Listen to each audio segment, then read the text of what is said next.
Getting a pre-recorded.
gentlemen, the President of the United States.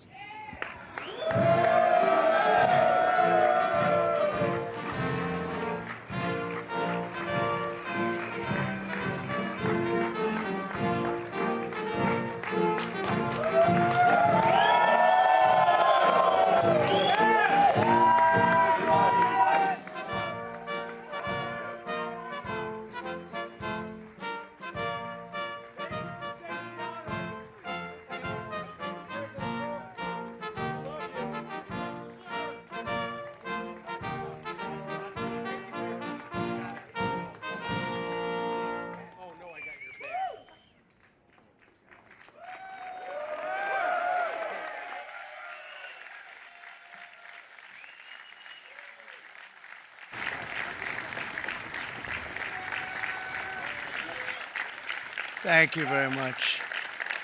Thank you. Nice crowd. What a good-looking group of people. Well, we have some very, very good news today, and a lot of good things are happening for our country. Please sit down. My fellow Americans, this is Liberation Day, waiting for a long time. April 2nd, 2025 will forever be remembered as the day American industry was reborn, the day America's destiny was reclaimed, and the day that we began to make America wealthy again. We're going to make it wealthy, good and wealthy. For decades, our country has been looted, pillaged, raped, and plundered by nations near and far, both friend and foe alike. American steelworkers, auto workers, farmers, and skilled craftsmen, we have a lot of them here with us today.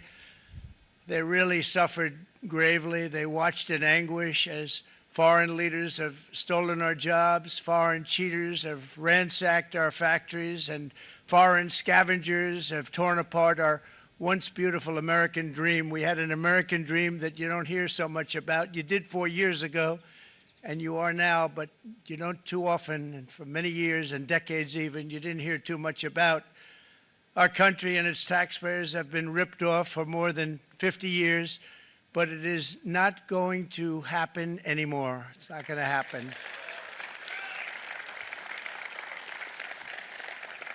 In a few moments, I will sign a historic executive order instituting reciprocal tariffs on countries throughout the world. Reciprocal, that means they do it to us and we do it to them. Very simple. Can't get any simpler than that. This is one of the most important days, in my opinion, in American history. It's our declaration of economic independence. For years, hardworking American citizens were forced to sit on the sidelines as other nations got rich and powerful, much of it at our expense. But now it's our turn to prosper, and in so doing, use trillions and trillions of dollars to reduce our taxes and pay down our national debt, and it'll all happen very quickly. With today's action, we are finally going to be able to make America great again, greater than ever before.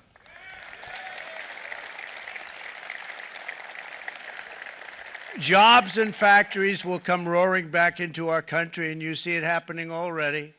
We will supercharge our domestic industrial base. We will pry open foreign markets and break down foreign trade barriers.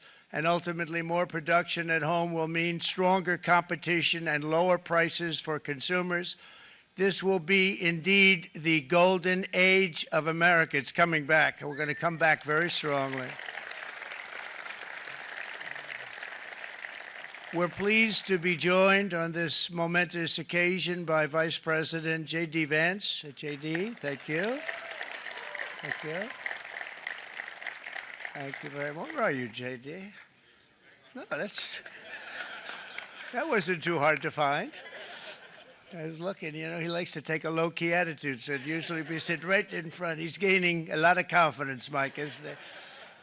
And nearly my entire cabinet is here, as well as Speaker Mike Johnson, who's done an amazing job. And with the great success we had last night in Florida, we have a majority of 7. And 7's like a lot when we had it at 1, right? You've done a fantastic job, and many of the members of the House and Senate are with us. Senators, congressmen, thank you all for being with us. We appreciate it. For decades, the United States slashed our trade barriers on other countries, while those nations placed massive tariffs on our products and created outrageous non-monetary barriers to decimate our industries. And in many cases, the non-monetary barriers were worse than the monetary ones. They manipulated their currencies, subsidized their exports, stole our intellectual property, imposed exorbitant VAT taxes to disadvantage our products, adopted unfair rules and technical standards, and created filthy pollution havens. They were absolutely filthy, but they always came to us and they said, we're violating, we should pay for it. It's all detailed in a very big report by the U.S. Trade Representative on foreign trade barriers, and I'll just hold it up for you. It's available, and you don't have to pay too much. As I understand it, you'll pay nothing.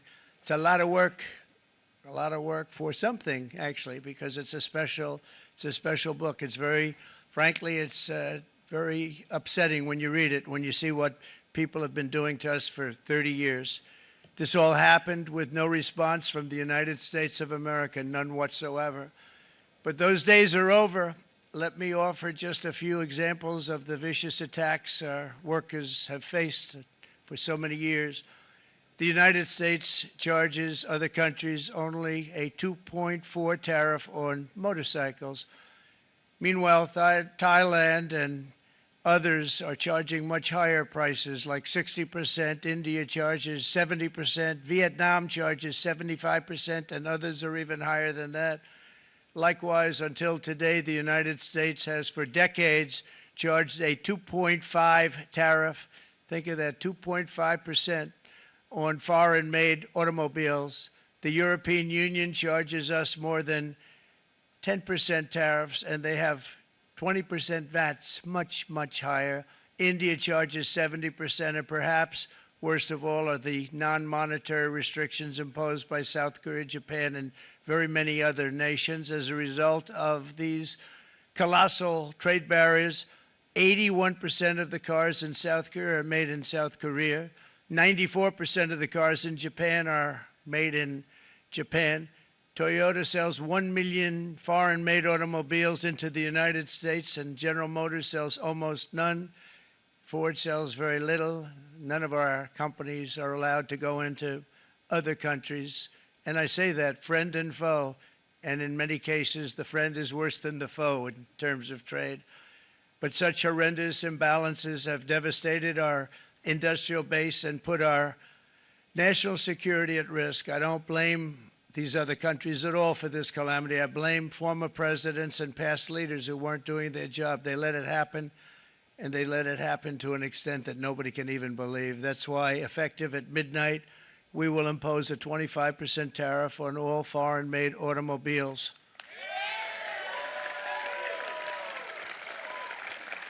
Thank you.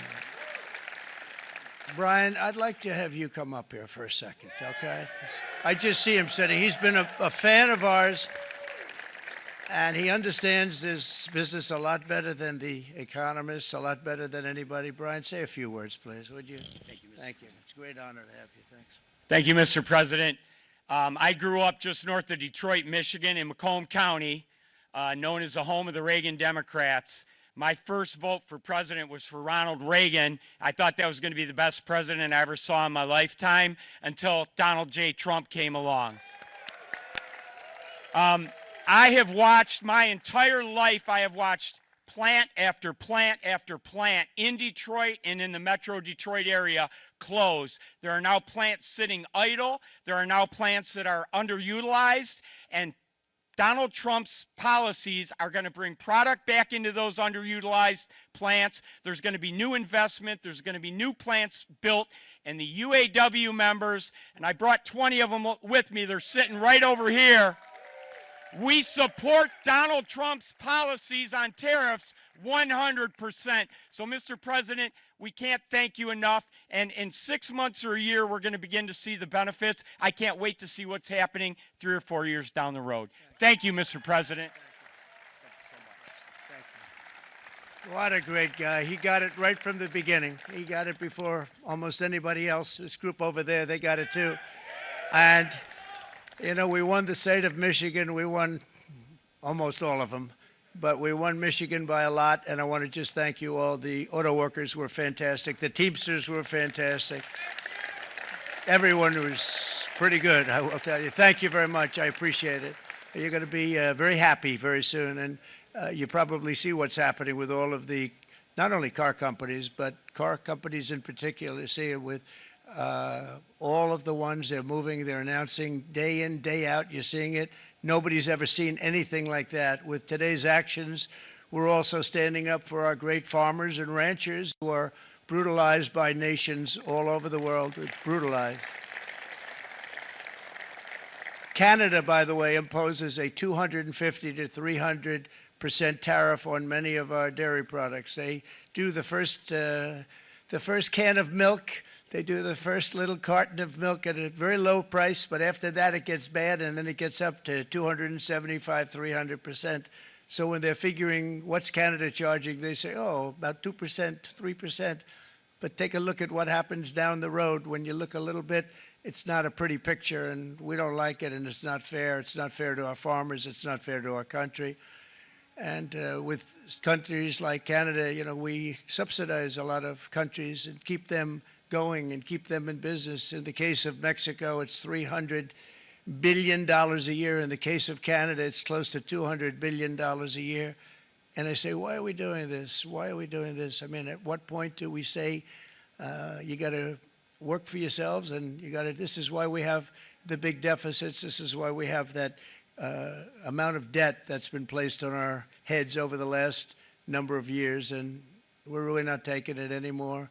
Through non-tariff barriers, the European Union bans imports of most American poultry. You understand? They say, we want to send you our cars, we want to send you everything, but we're not going to take anything that you have. Australia bans, and they're wonderful people and wonderful everything, but they ban American beef, yet we imported $3 billion of Australian beef from them just last year alone. They won't take any of our beef. They don't want it because they don't want it to affect their farmers. And you know what? I don't blame them, but we're doing the same thing right now, starting about midnight tonight, I would say. And China charges American rice farmers an overquota, it's called, a tariff rate of 65%. South Korea charges 50%. Actually, they charge different, from 50% to 513%. And Japan, our friend, charges us 700%. But that's because they don't want us selling rice, another thing. Who can blame them, Madam Secretary? Agriculture, great job you did on eggs, by the way. The egg prices came down 50%. You got them down 50%. Once we got involved, they were going through the sky. The egg prices, they were going through the sky, and you did a fantastic job. Now we have lots of eggs, and they're much cheaper, down about 59% now, and they're going down further. We charge 2.8% for so many things that other countries are charging 200%, 300%, and 400% for. If imposing tariffs and protective barriers made nations poor, then every country on earth would be racing to eliminate these policies, and China would be the first on line. They run a very strong country, but they're not first in line, and the American people are paying a very big price.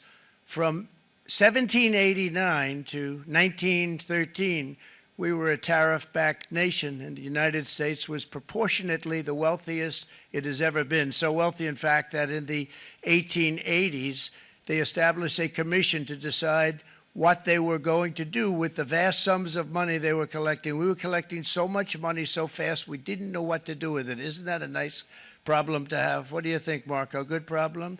Marco would love that problem. But we don't have that problem anymore, but we're not going to have it very much longer, I will tell you. But they collected so much money, they actually formed a commission to determine what they were going to do with the money, who they were going to give it to, and how much. Then in 1913, for reasons unknown to mankind, they established the income tax so that citizens, rather than foreign countries, would start paying the money necessary to run our government. Then in 1929, it all came to a very abrupt end with the Great Depression, and it would have never happened if they had stayed with the tariff policy. It would have been a much different story. They tried to bring back tariffs to save our country, but it was gone. It was gone. It was too late. Nothing could have been done. It took years and years to get out of that depression, far longer than even FDR had that office right over there for a long period of time. The ramp system, it's rather intricate, was built because of him, and every time you walk up, you think of him, and he did a great job in many ways, but it lasted long beyond his terms, as you know. But it's not too late any longer, and we're going to start being smart, and we're going to start being very wealthy again. We're going to be wealthy as a country because they've taken so much of our wealth away from us. We're not going to let that happen. We truly can be very wealthy. We can be so much wealthier than any country. It's not even believable, but we're getting smart. Nearly a century later, in the face of unrelenting economic warfare, the United States can no longer continue with a policy of unilateral economic surrender. We cannot pay the deficits of Canada, Mexico, and so many other countries. We used to do it. We can't do it anymore. We take care of countries all over the world. We pay for their military. We pay for everything they have to pay, and then when you want to cut back a little bit, they get upset that you're not taking care of them any longer. But we have to take care of our people, and we're going to take care of our people first, and I'm sorry to say that.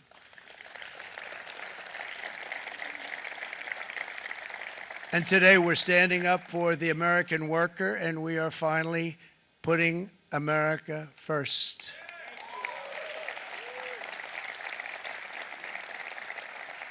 In Sleepy Joe Biden's last year in office, the United States hemorrhaged 100,000 manufacturing jobs, and the number was going through the roof at levels never seen before. And our trade deficit reached a record $1.2 trillion, which is unheard of. Since the beginning of NAFTA, the worst trade deal ever made, it was a horror show. I was able to terminate it. They all said you'd never be able to get it out. We had to get approval from Congress to get it terminated. We had to live with that deal. It was the worst deal, worst trade deal ever made by far. But since the very beginning of NAFTA, our country lost 90,000 factories. Think of what that is, 90,000. Think about putting a map up and putting tax on it. You wouldn't have enough room. 90,000. I said, is that possible? We had it checked 4 different times, and it was actually somewhat higher than that. And 5 million manufacturing jobs were lost while racking up trade deficits of $19 trillion.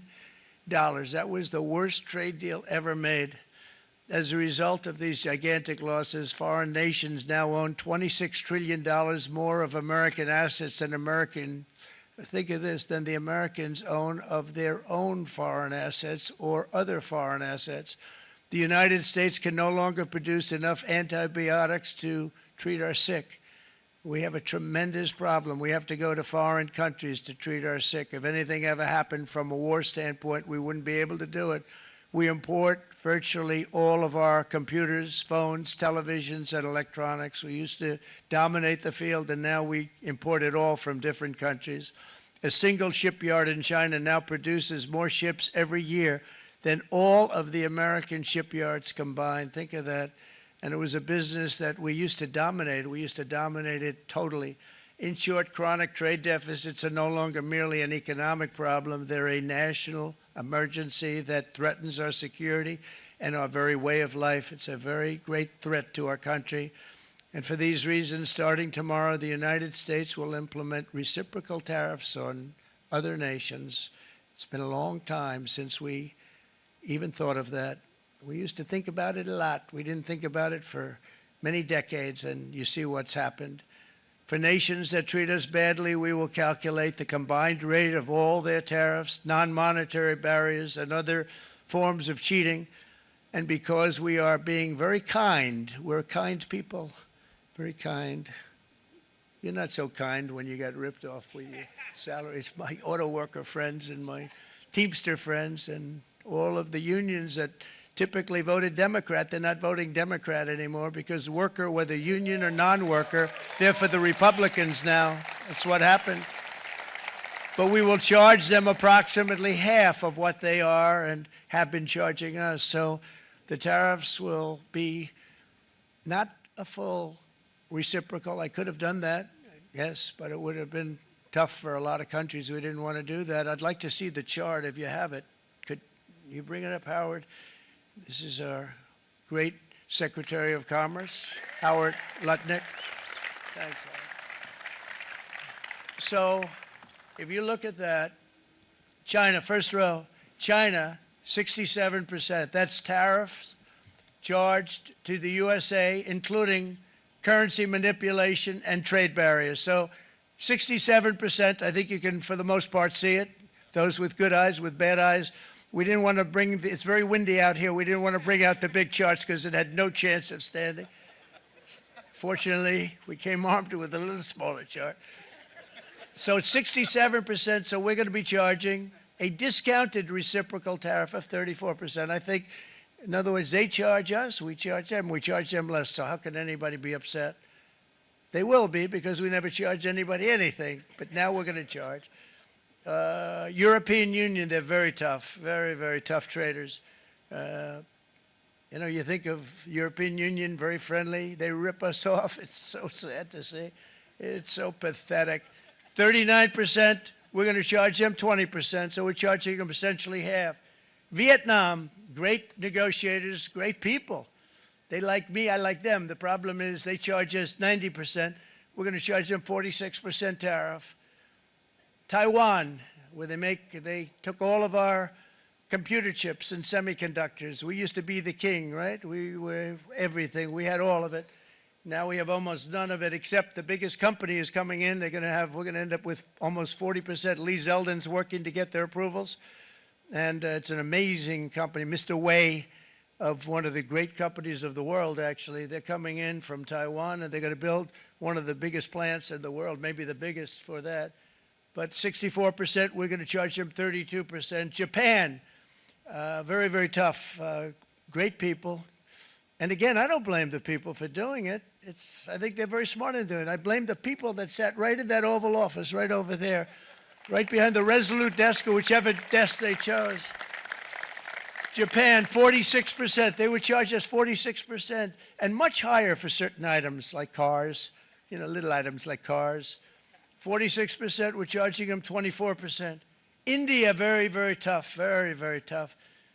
The Prime Minister just left, and he's a great friend of mine, but I said, you're a friend of mine, but you're not treating us right. They charge us 52%. You have to understand, we charge them almost nothing for years and years and decades, and it was only 7 years ago when I came in, we started with China and charged them. We took in hundreds of billions of dollars from China in tariffs, and they understood, honestly. President Xi understood. He said, look, I understand, and the other countries, and they all understand. We're going to have to go through a little tough love, maybe, but they all understand. They're ripping us off, and they understood it. Prime Minister of Japan, Shinzo Abe. He was a fantastic man. He was unfortunately taken from us, assassination. But I went to him and I said, Shinzo, we have to do something. Trade is not fair. And he said, I know that, I know that. And he was a great gentleman. He was a fantastic man, but he understood immediately what I was talking about. I said, Shinzo, we have to do something. He said, I know that. And we worked out a deal, and it would have been a much better deal, but frankly, there were many years left in the deal that was made previous to my getting there, but it was something. If you look at Switzerland, 61% to 31%. Indonesia, Malaysia, Cambodia. Oh, look at Cambodia, 97%. We're going to bring it down to 49. They made a fortune with the United States of America. United Kingdom, 10%, and we'll go 10%. So we'll do the same thing. South Africa, 60%, 30%, and they've got some bad things going on in South Africa. You know, we're paying them billions of dollars, and we cut the funding because a lot of bad things are happening in South Africa. The fake news ought to be looking at it. They don't want to report it. Brazil, 10%, 10%. Bangladesh is 74%. So you see what's going on. Pakistan, 58%. Sri Lanka, 88%. So what we're doing is we're taking Not the full. We could take the full 88%. Thanks a lot, Aaron. He's doing a very good job. How's he doing, all right? I think you better take it with you. It's not going to last very long. He's going to put it, it's going to follow you down with the wind. I brought a hat just in case it got too windy, but here, would anybody like a hat? I'm not giving it to a cabinet. I'm giving it to the auto workers. Come here.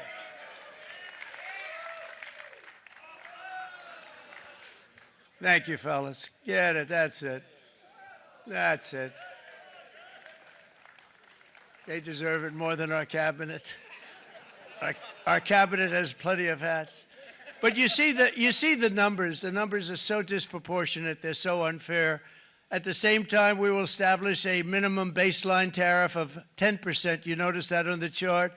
And that'll be on other countries to help rebuild our economy and to prevent cheating. So we're going to have a minimum of cheating, and we're going to be very severe on the people that at the gate that watch the tariffs and watch the product coming in, because there's been a lot of bad things happening at the gate because the money is so enormous that you're talking about. There's never been probably anything like it in terms of the enormity, and there are a lot of bad things happen at the people that do the check-in, and they're looking at 10-year jail sentences if they do play. We're going to treat them so good, but if they cheat, the repercussions are going to be extremely strong. Foreign nations will finally be asked to pay for the privilege of access to our market, the biggest market in the world. We're right now the biggest market in the world. We had a great country 4 years ago in terms of the economics. We were doubling up on China. We were doing so well. Nobody was going to catch us, but so much of it slipped away over the last 4 years under Biden. I campaigned on this policy throughout last year, and today that promise was made, and it was also a promise, as you know, that was kept. Promises made, promises kept. To any company that objects to our common sense reciprocal tariffs, again, reciprocal, back and forth, back and forth. And I call this kind reciprocal. This is not full reciprocal. This is kind reciprocal. But what we do is we cut it in half. We charge them. My answer is very simple if they complain. If you want your tariff rate to be zero, then you build your product right here in America, because there is no tariff if you build your plant, your product in America. And we've seen companies coming in like we've never seen before. Likewise to all of the foreign presidents, prime ministers, kings, queens, ambassadors, and everyone else who will soon be calling to ask for exemptions from these tariffs. I say, terminate your own tariffs, drop your barriers, don't manipulate your currencies. They manipulate their currencies like nobody can even believe, which is a bad, bad thing and very devastating to us. And start buying tens of billions of dollars of American goods. Tariffs give our country protection against those that would do us economic harm. And many people were looking to do us economic harm. Maybe not so obviously, but they were doing tremendous economic harm. But even more importantly, they will give us growth. These tariffs are going to give us growth like you haven't seen before, and it'll be something very special to watch. I am so looking forward, and Brian, it's going to happen even faster than you said. You know, you might say, but it's already started. It's already started. Work's already begun on plants all around the country, and you see that as before. These are big, rich companies. We have $61 billion started on a big plant going up. It's going to be announced over the next 2 days, and they already started work. Many of these the biggest companies in the world, they've committed to build, build, build. We're going to build, build, build, sir. And they came here to see me, and they wanted to know if they could have a press conference. I do as many as I can. I'm pretty busy trying to stop Russia and Ukraine and the Middle East. We got to stop that. We got to stop the Houthis, which we're making tremendous. They like shooting ships down and out of the water, sinking ships. They get a kick out of it, but they're not getting such a kick out of it now, are they, Mr. Secretary? They're not getting such a kick out of that now. But here are just a short list of some of the companies that have already announced and committed to investment. And this is a company that built its factories and its plants in China. Apple is going to spend $500 billion. They never spent money like that here. They're going to build their plants here. SoftBank, OpenAI, and Oracle, great companies, are investing $500 billion almost immediately. NVIDIA, a hot company, is investing hundreds of billions of dollars. They just announced. TSMC, the biggest, most important company in the world of chips from Taiwan, with no investment from us, is investing $200 billion. And they said the reason was, number one, the election of November 5th, and number two, the tariffs. They don't want to pay the tariffs, and the way they're not paying it is to build their plant here. So we're going to go from almost no percentage. We used to have 100% of the chip market. Now it's all in Taiwan. Almost all of it's in Taiwan, a couple of other countries, but mostly in Taiwan. And think of it, we had 100%. We lost it because of people in that office that didn't do their job. They allowed it to be stolen from us. Johnson & Johnson, great company, $55 billion. Eli Lilly, $27 billion. Meta is investing $500 billion. Wow. DeMac is investing $20 billion. CMA, CGM, $20 billion. And then you have Merck and Clarios, Stellantis, General Motors, GE Aerospace, Honda, Nissan, Hyundai are all putting in billions and billions of dollars, and they're committed 100%. So. And we've never had, and this is after 2.5 months. This is after just a short, this all took place as soon as we came out with what everybody wanted to do. You know, I watched a gentleman today on television. He used to work with Lee Iacocca, a very respected automobile person, and he said, you know, because they're asking people, and they try and get as many negative people as they can, but they can't find them too much. It's pretty hard to find in terms of what we're doing, especially when they see all this investment. They said, so tell me, what do you think of what Trump is doing from the automobile standpoint? He said, I can't believe it. Somebody is finally, he's an older guy, real pro, really top guy, with Lee Iacocca. He said, I never thought I'd see the day when this would happen, where somebody had the courage to go and do what has to be done. This is transforming our nation. Our entire nation is going to be transformed, not only with the cars, but on every single other item that's built. We're going to become an industrial powerhouse. And he said that so beautifully today. In fact, I'm going to find out, I'm going to get a tape, and Bruce, I'm going to get that tape, and I'm going to send it to you out in Long Island, and you're going to play it for the people. And all your union workers and your non-union workers out there, you got a pretty even split. But we have, so far, it looks like we're going to have about $6 trillion of investments, and you wouldn't do that in years in this country over the last number of years. $6 trillion, and that's going to be much higher by the end of the year. And think of what $6 trillion is. You wouldn't have even a small percentage of that under this other system. We're going to be an entirely different country, and it's going to be fantastic for the workers. It's going to be fantastic for everyone.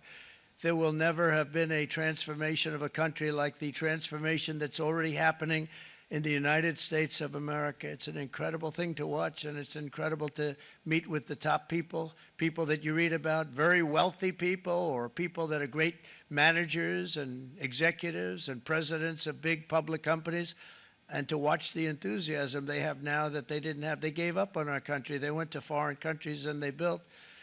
Companies are pouring into our country at levels never seen before, with jobs and money to follow, and it's really beautiful. In the coming days, there will be complaints from the globalists and the outsourcers and special interests and the fake news. Always, the fake news will always complain. But never forget, every prediction our opponents made about trade for the last 30 years has been proven totally wrong. They were wrong about NAFTA. They were wrong about China. They were wrong about the Trans-Pacific Partnership, which would have been a disaster if I didn't terminate it. If I didn't terminate that, United Auto Workers, you would have had no jobs in this country. You would have had no jobs. It was all going to other countries.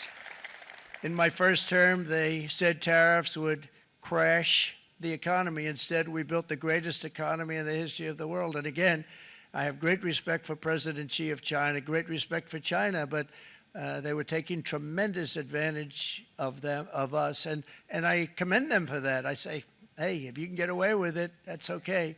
But, you know, they understand exactly what's happening, and they probably, most of them are saying it's about time they did something, but, and they're going to fight, and they're going to fight fair. Everyone's going to fight. You know, it's like, I say to the leaders, look, you got to take care of your country, but we have to start taking care of our country now.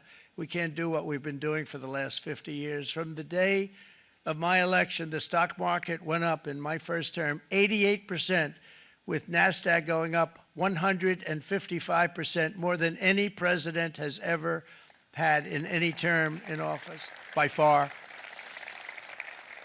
And I think we're going to blow that away. And maybe the numbers won't show, but I think they're going to show much better than even those numbers. But what you're going to see is you're going to see activity, that empty, dead sites, factories that are falling down.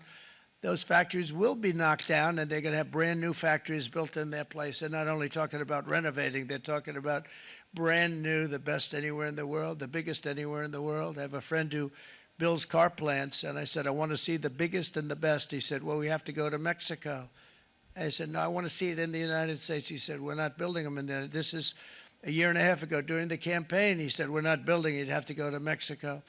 When I was starting to decide to run, and I went to #1 in the polls very rapidly, I want to say, like let's say in the first hour, and then shortly thereafter, it looked like I was going to win, and the fake news was saying, "Oh no, don't do this." What they don't know is if I didn't win, they would have really been in trouble, because nobody wants to read them anyway. But I tell you what, when it looked like I was going to win, I announced that I was going to be doing exactly what we're talking about today. Great consistency, actually, because I've been talking about it for 40 years, but because I saw what was happening 40 years ago. If you look at my old speeches when I was young, very handsome, my old speeches, and people would say, I'd be on a television show, I'd be talking about how we were being ripped off by these countries. I mean, nothing changes very much. The only thing that changed were the countries, but nothing really changes. But it's why it's such an honor. It's such an honor to be finally able to do this. If you look at China, I took in hundreds of billions of dollars in my term, hundreds of billions. They never paid 10 cents to any other president, and yet they paid hundreds of billions, so much so that Biden couldn't do anything. They wanted to try and terminate it because he had a very special relationship with China. You know what the relationship was? He had a special relationship. But the numbers were so big, that they couldn't do it.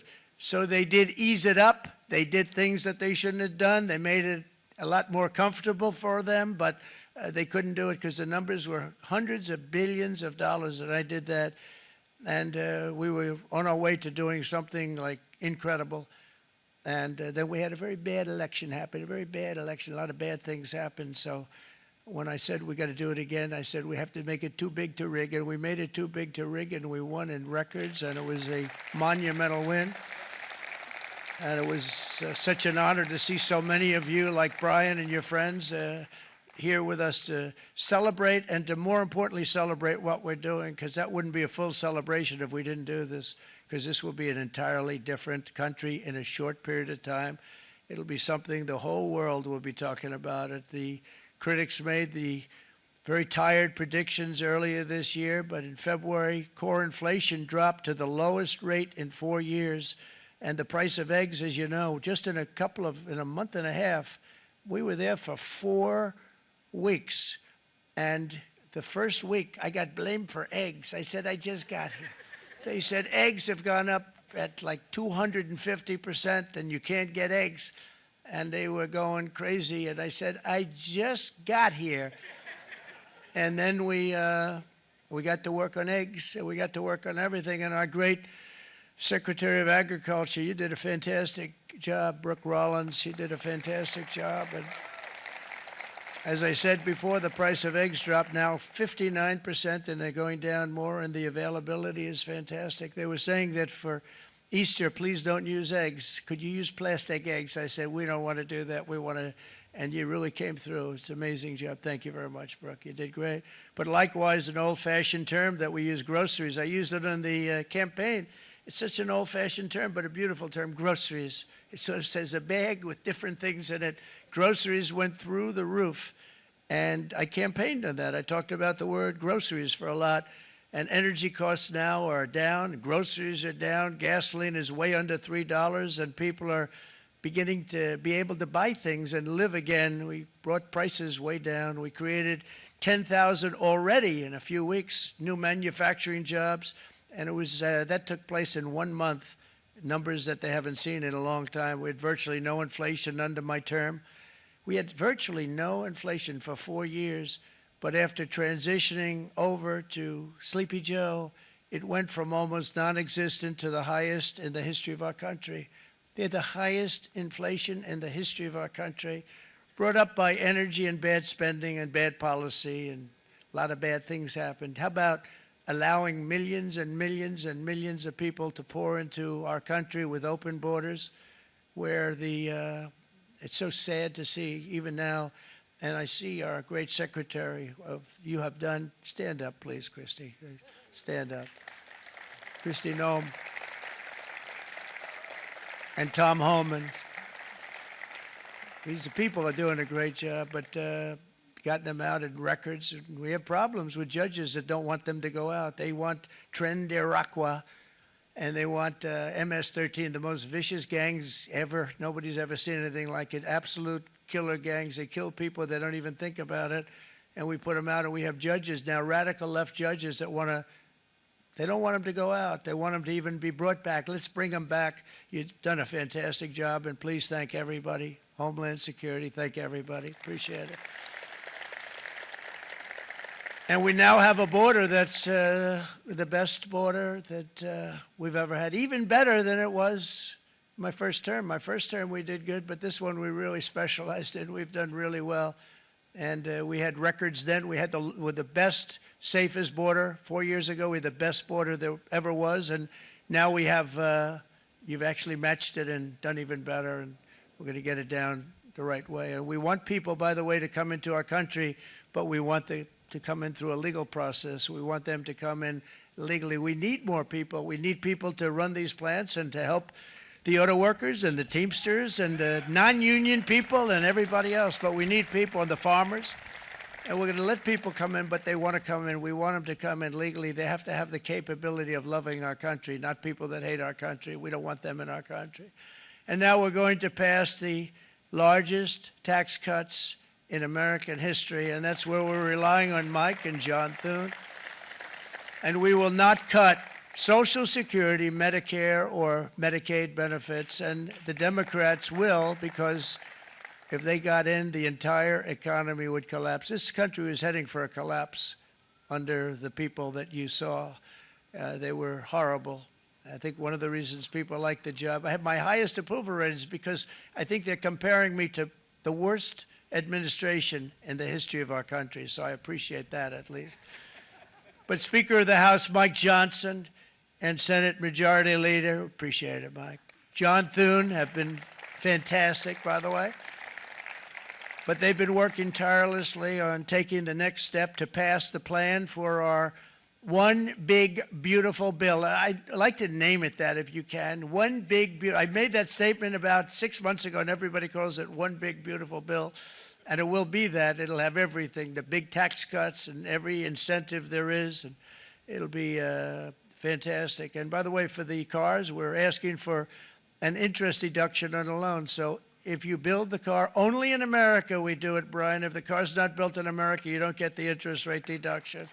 But if you build the car in America, if you buy a car, if it's built in America, then you get an interest rate deduction, tax deduction, and that's a big thing. That's going to be a big thing. I think that's going to pay for itself very quickly, that deduction. Never happened. We've never had anything like that before. Somebody said, where do you get the idea? Because it's so basic. You would think that would have happened a long time ago. It never did, and I'm very happy it didn't, because now I can say that was my idea. But we're going to get us closer to the debt extension. We have to get the debt extension passed, and I know you're going to be able to do that, Mike, and it's very important that you do that. And all of the other things that the Senate budget plan gives us, along with working, because I know they're working together, John and Mike, and the two bills are going very well together. We need to get our shared priorities done, including certain permanent tax cuts. We want the tax cuts to be permanent, spending cuts, energy and historic investments in defense, border, and so much more. We're covering everything. These will be phenomenal. There'll be no bill like this going to straighten. One bill is going to straighten out our country for many, many years to come. And we said, let's just do it and let's get it done. And some guys will love it and some guys will like it a little bit less because they're not getting what they were exactly looking for, but they're getting a lot. They'll never, if we get this done, it'll be the most incredible bill ever passed in the history of our Congress and Senate and congressmen, the senators and the congressmen, many of whom are here today, will be very proud of themselves. I really believe that. It's going to set us on a whole new prosperous path. We're going to cut spending and right-size the budget back to where it should be. We're going to do that very strongly. Thank you, Rick. Thank you. John, thank you. Oh, look at all of our senators over there. Oh, boy. That's a nice group of people. But I won't like them so much if they don't get this bill done. That's a great group. And Congressman, thank you very much. I appreciate it. Tremendous people. The Senate plan is my complete and total support, and the House plan likewise is very similar. They're moving along pretty much at the same clip, and as soon as you're ready, you'll show it to me, and I'm sure it'll have my support, Mike. Every Republican congressman and senator must unify. We have to unify. We can't be separated. We have to get it done. We have to get absolutely everything we can, and we have to take care of the American people. That's the only thing that matters. We have to take care of the American people first. We need to pass this bill immediately, get it done, including debt extension. From this day on, we're not going to let anyone tell us that American workers and families cannot have the future that they deserve. We're going to produce the cars and ships, chips, airplanes, minerals, and medicines that we need right here in America. The pharmaceutical companies are going to become roaring back. They're coming roaring back. They're all coming back to our country because if they don't, they got a big tax to pay. And if they do, I'll be very happy, and you're going to be very happy, and you're going to be very safe. We're going to build our future with American hands, with American heart, American steel, and we're going to build it with American pride like we used to. We're approaching our 100th day as president and have been given credit by a lot of people, actually, even some of the fake news. Can you believe it? Which in this case hopefully isn't fake, for having done more in that time than any other administration in the history of our country in the first 100 days. I think we've had an amazing, in terms of what we've done, what we've gotten accomplished. I'd like to see if we can get that war ended and another war from not starting in the Middle East. We have to get Russia. They're losing 2,000 on average, 2,500 people a day, young people, soldiers, Russian. Think of that. 2,500 through some days, but on average, probably over about a 1 week period, it's 2,712, they say. They're losing those soldiers. They're dying. They're being decimated. And they're not from our country, but they're from other countries, but they're human beings. They're from Russia. They're from Ukraine in this period, most of them. And we're going to get it stopped. It's a senseless war that would have never happened if I was president, and it shouldn't be allowed to go on. And I think we're being given good cooperation by Russia and by Ukraine, but we have to get it stopped. It's humanity. It's humanity. It's a terrible thing. This will be a very big moment. I think you're going to remember today. It's going to be a free nation that we're dealing with. We're going to have a very free and beautiful nation. It's going to be Liberation Day in America, and it's going to be a day that hopefully you're going to look back in years to come and you're going to say, you know, he was right. This has turned out to be one of the most important days in the history of our country. God bless you and God bless America. Thank you, everybody. Thank you very much. Thank you. Thank you very much.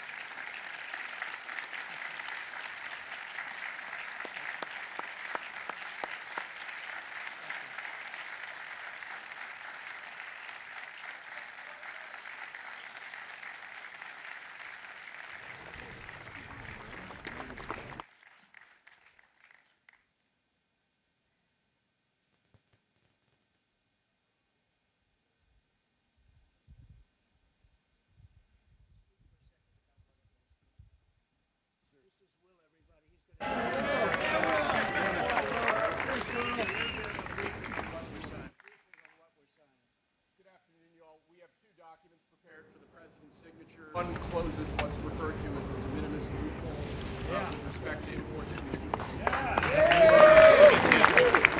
Not even Hail Mary. The other is the big one, is the reciprocal tariff executive order that the president just spoke about at length. This is obviously a huge deal, and it's been an honor to be part of your team getting this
Mr. President, what will you do if the EU or other countries retaliate?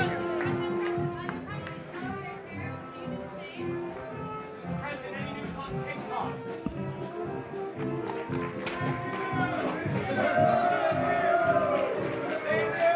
What will you do if other countries retaliate? Mr. President, can Elon hurt your business in Wisconsin?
No.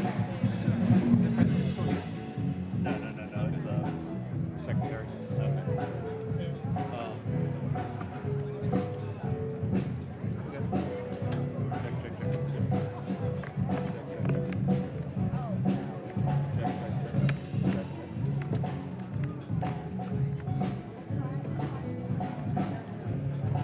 So the Wrangler was under the impression that we were interviewing him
और cord भी है क्या? ये cordless है क्या?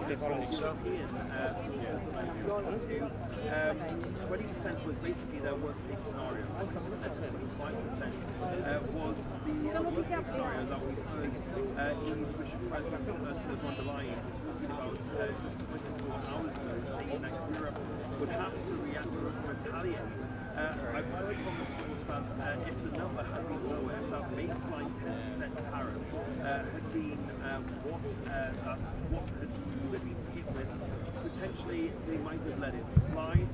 But this now bigger number of 20% will likely cause some kind of retaliation. Of course, the EU was hinted at that previously.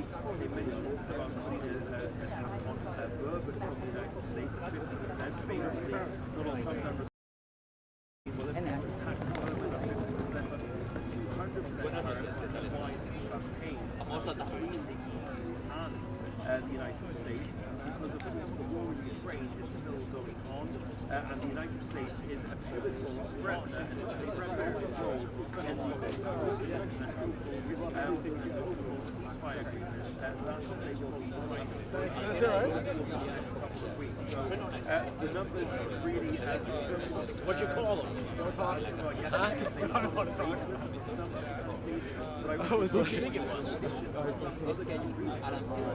level like others is also quite telling the White House.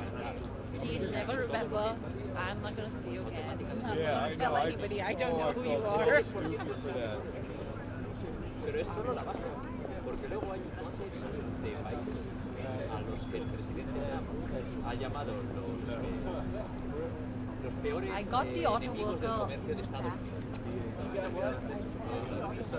Entre ellos, es un país. De hecho, figura como la segunda. La Unión Europea figura como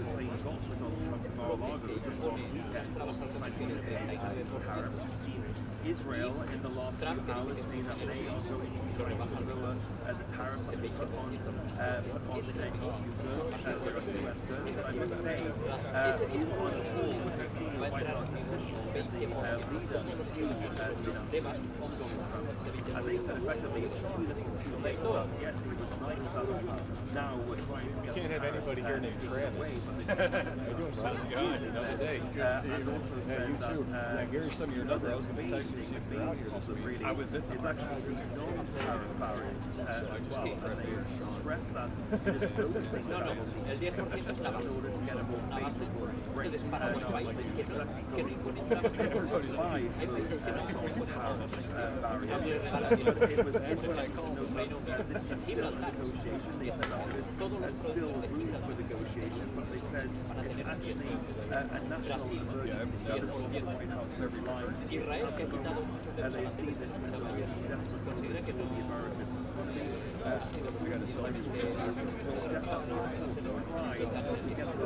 ¿Por qué? Y algo muy importante que no sabemos sobre el presidente que figura en esta tabla y que a los americanos se llamada conferencia previa es que para imponer estos aranceles y para considerar que la Unión Europea tiene un 39%, no solo basta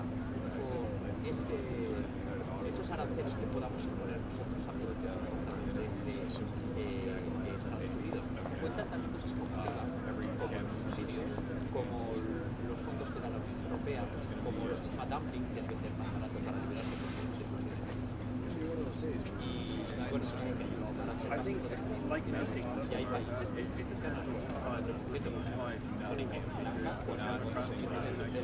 Tailandia, 36%.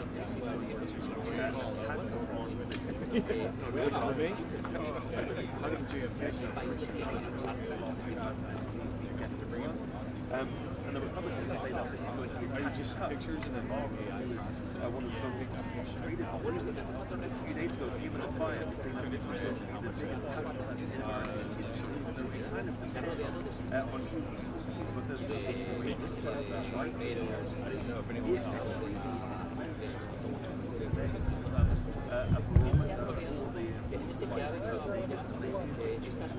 y él considera que los mercados vayan a tener una manera y aunque por esto que está haciendo esto por los efectos de derecho que se está posicionando bien. Lo vamos a pasar mal de todo esto. Te voy a enseñar, mira contigo aquí, porque esto es restaurante y es, hay un bullicio tremendo, pero quiero que explique cómo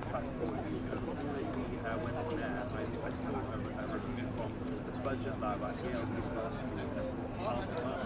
of James Bond, the vice president, and they said that working también diputados, ayer hay una diputada conocida que se llama Margaret Taylor, but it's also una entrevista, o sea, se ha hecho acompañar por gente muy destacada del Partido Republicano y también por esos empleados de la oposición y de las grandes automotrices para lanzar el mensaje de que lo que le importa es la gente que tiene menos recursos, que se ha visto más afectada por esto. Es un cierre total de una estrategia de comercio y neoliberalismo que ha imperado en Washington. Él lo vende como un día histórico en positivo, pero desde luego es un día que completamente Can I help you before I go? She told me if like Vietnam, and they are all paying higher rates so it is likely that we'll see the cost of things increase here in the United States, and it's going to see whether that affects the Republicans' effect on Trump. Of course, midterms are still just over a year and a half away.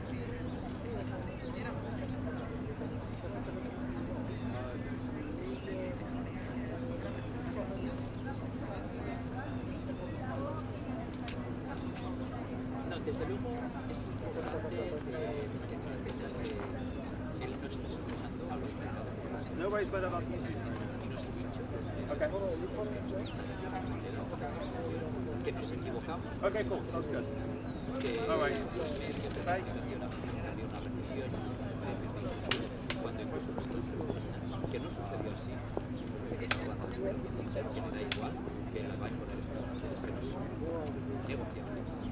Ese 10% que vaya después añadido a ellos no va a ser que le dé igual lo que hagamos. Esto corrimos en el riesgo de que haya seriamente que no haya una recesión a partir de ahora. Pero es que también hay asesores de Trump que dicen que vamos con una recesión. Lo hemos hablado otra vez. Sobre lo de Elon Musk, lo ha publicado el medio político, lo ha desmentido la portavoz de la Casa Blanca. Yo estas noticias con fuentes anónimas que publican medios aquí, las cogería con pinzas, porque Elon Musk, como empleado especial del gobierno de Estados Unidos, solo puede trabajar sin ser confirmado por el Senado. Eso es la ley necesaria. Y él ya dijo que se iba a ir cuando el proceso hubiera acabado, y él lo considera acabado en 2026. 250 aniversario de Estados Unidos, y él quería marcharse. No creo que haya ningún cambio grande sobre que más.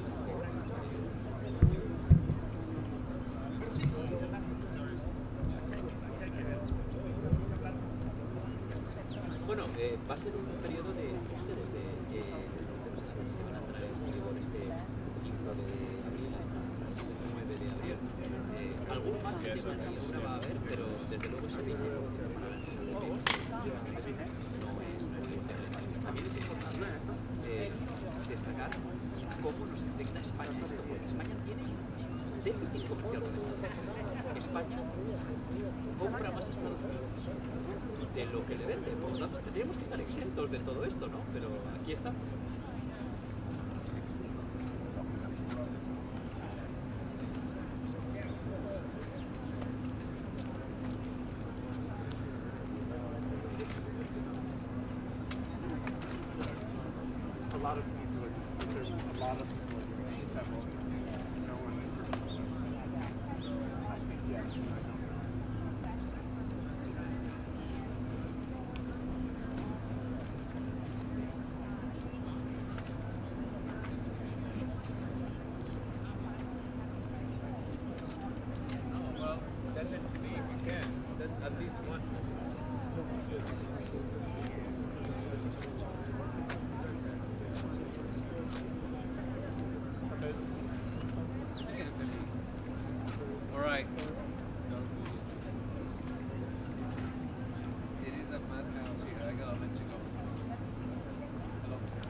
Make sure the Zachary is ready to teach tonight.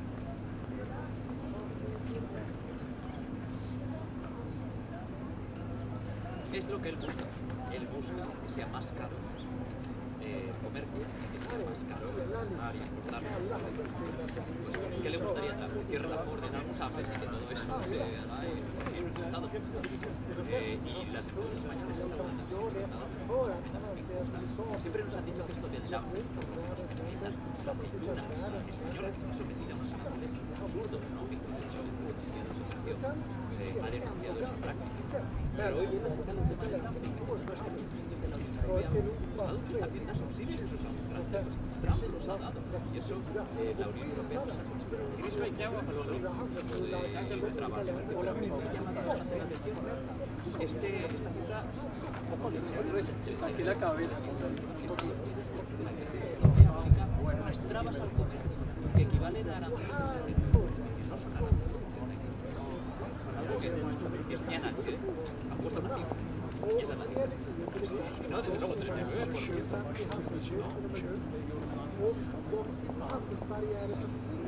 ¿cuánto valen unos levis en cualquier tienda? Te lo digo yo, un producto típicamente americano cuestan lo mismo, igual te cuestan 15 euros más caros en una tienda española que O sea, arriba han contado todo, mi Pau.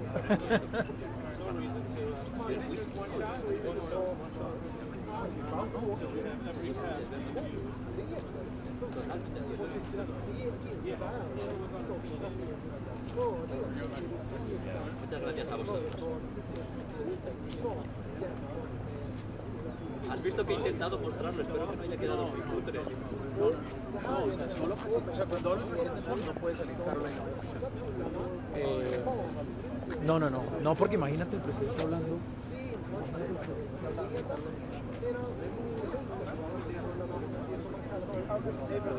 O sea, nosotros, y aparte porque yo estoy en la Casa Blanca, no tendríamos mayor, o sea, aparte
pasado por acá es el sal de la frontera tampoco, pero no es de este tema.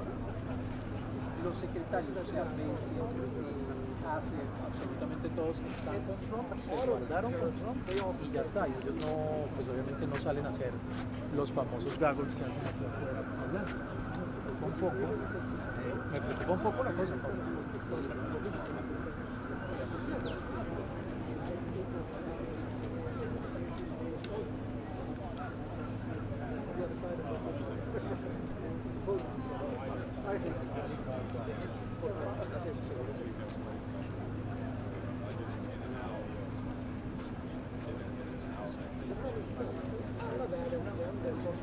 No, de acuerdo, yo creo que eso fue lo que tenía en la cabeza yo.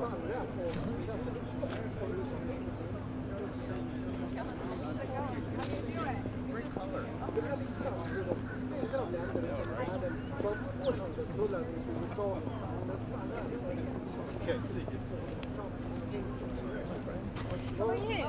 Very good to see you. Nice to see you too. Are you working? Okay.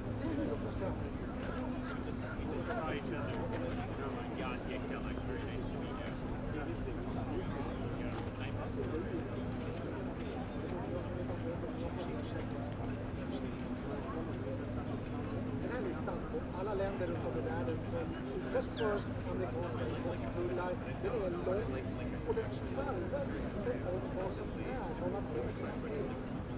Dels så är det alla de här länderna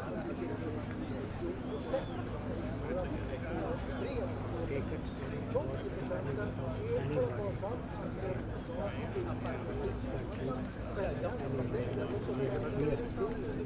Sí le da una perspectiva muy buena de todo lo que pasó.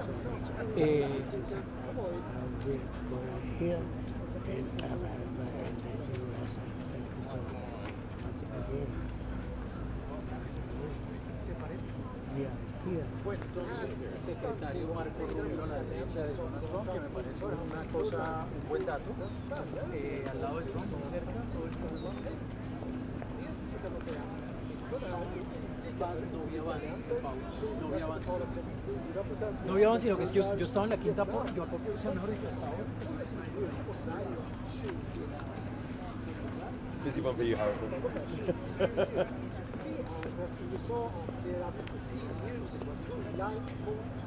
Mi Pau, entonces, por ahora, es con la explicación, como el evento.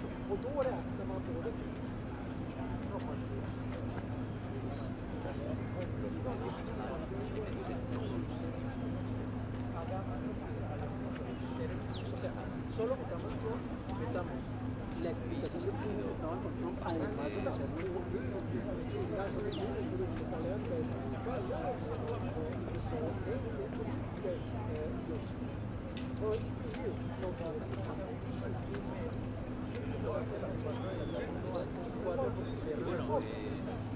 lo hace el 2 porque el primero, él dice, él tiene una teoría y es que era April Fools o el día de los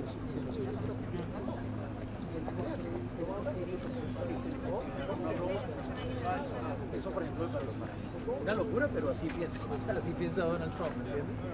Entonces 4 de la tarde, por obvias razones, y 2 de abril, porque él dijo, si yo lo hago el 1 de abril, la embarramos. Porque todo el mundo va a pensar que es una broma y es ese tipo de cosas de color a mí me parece que son para que la gente la entienda un poco mejor. Y lo que hacemos, mi Pau, es mandar 2 shots de tiempo para que sea internacional.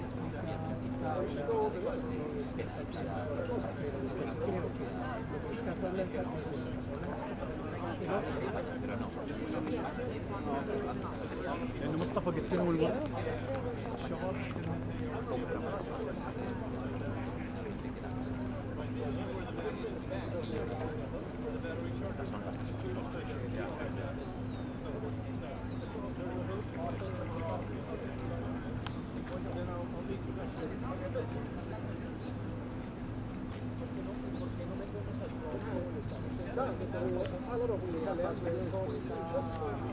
Ellas le dan al tema de la explicación, vas con los gremios y luego si luego alguien me quiere preguntar algo, pues igual está.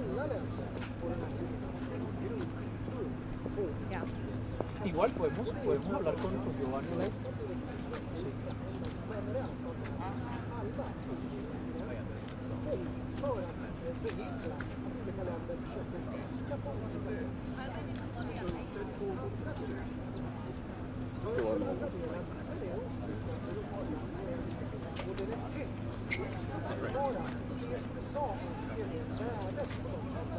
Bueno, me dejas saber.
har marknaden manipulerat som valuta.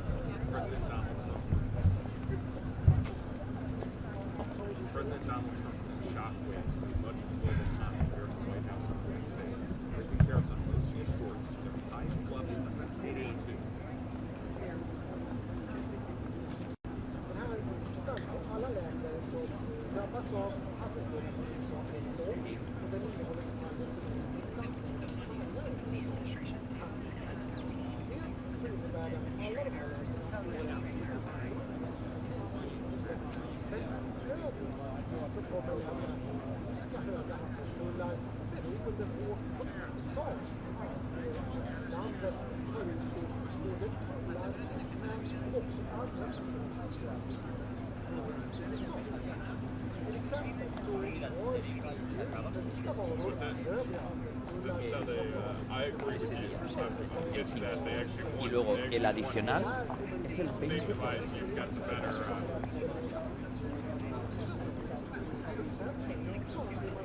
memo? I don't think so.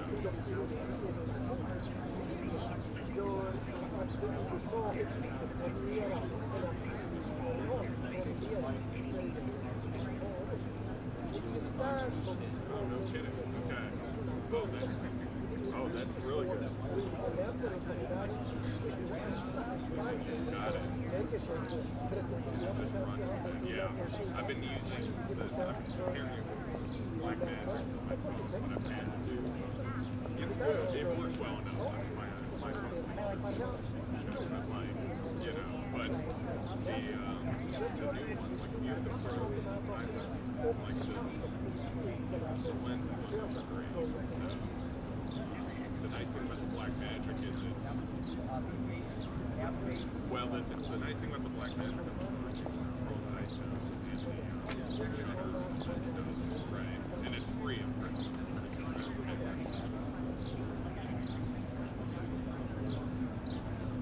Yeah, oh, I see. Oh, that's smart.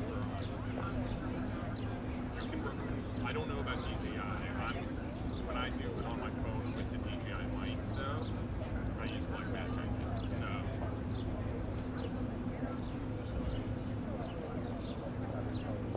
Yes. Oh, no, you're totally, I mean, very cool. Right? We're all working on our technology. Yeah. How is everything? I'm good. Good to see you. When did you arrive? Last week on Tuesday to New York. I am. I'm very tired. You like New York City? I don't know. Yeah, it's so much.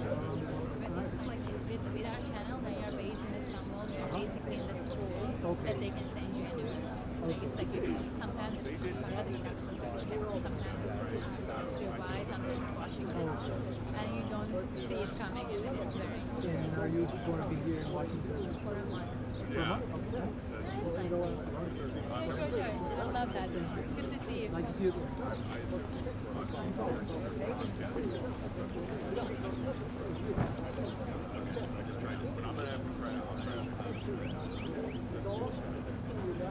I have that. I just didn't. My boss are like, they want it in income. They don't want it on the. Yes. I picked your man.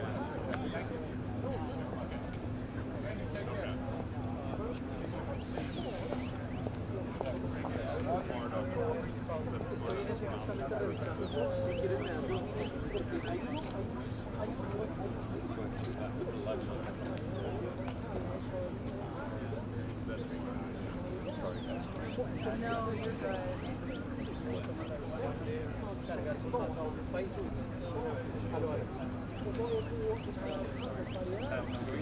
I might during my lifestyle, there's a interesting just go with me, okay? All right.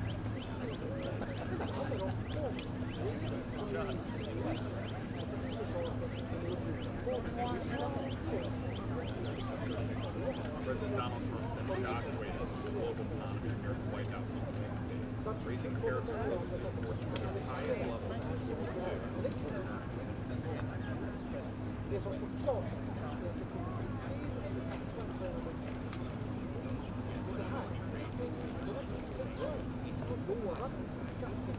President Donald Trump sent shockwaves to global economy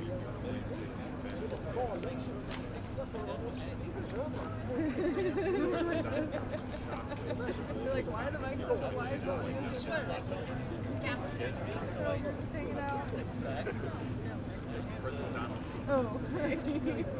President Donald Trump sent shockwaves to the global economy here in the United States, raising tariffs to the highest level.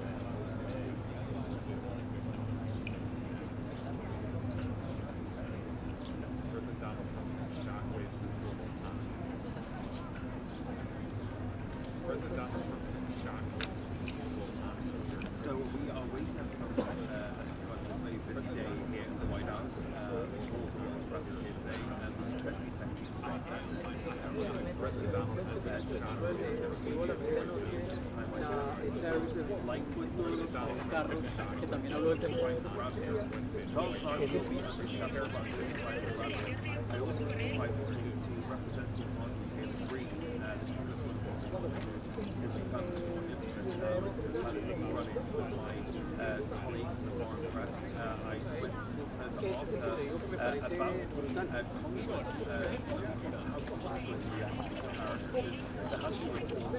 Ajá, si nos lo imponen a nosotros, nosotros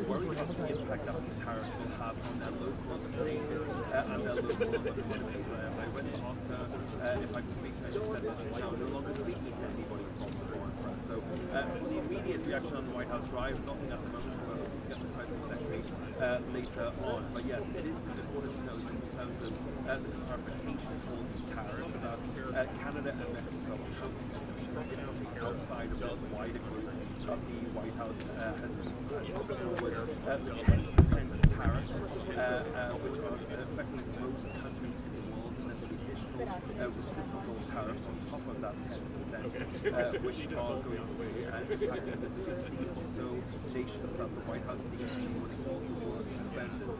Among that is, of course, the European Union, an extra 10% tax on top of the baseline 10% for the EU. I've been speaking to O sea, el color al final. El color al final. Bueno, perfecto, perfecto, me parece.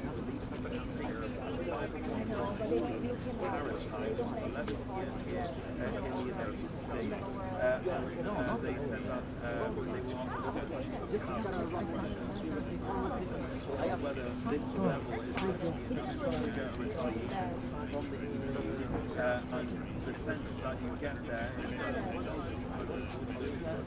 only our will probably some kind of coordination from the EU. That is what tracks from what conversations I've been having with European diplomats and European officials here in Washington. The 20% would be their kind of worst case scenario, the 25% was the worst case scenario. But Europe is unlikely to be happy that this is the level that they've got. Like I said, some of the sources I'm speaking to have got 10% tariffs. They say that this is a good start there. They say that negotiations are still ongoing, that everything is still on the table, and they're hoping to be able to drive that 10% down. Some of them even looking for a trade deal to be able to get a good and fair trade between the countries. One source that if this nation is sort of a vague answer, but this nation is looking for a reduction in barriers as well as a way to kind of tempt the United States to give this trade deal as well, sectional things as well. So a widespread approach to trade deal depends on the level of retirement potential inside.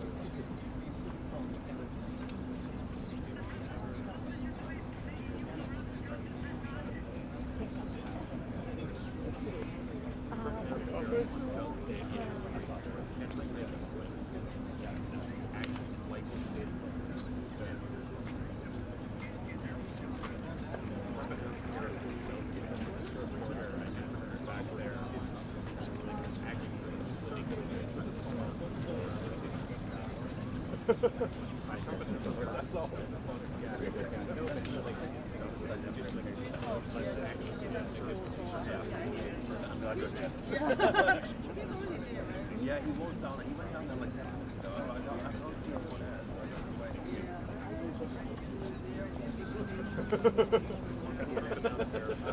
Entirely seriously.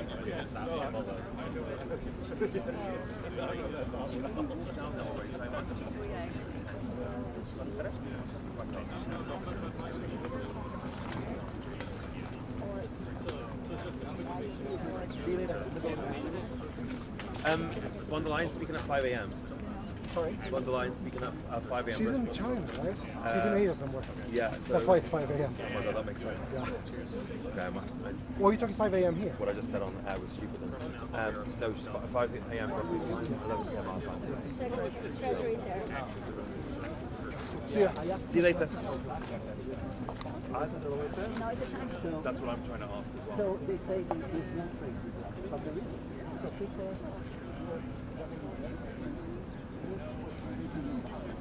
Yeah, I mean, it's low, but it's still. Many other countries also. So the question is, 10% or just no? 10%. No. I also want to know whether. He couldn't like. No, I asked him as well. I also want to know whether that was part of any trade deal, any ceasefire deal that they made with the Russian Jeddah.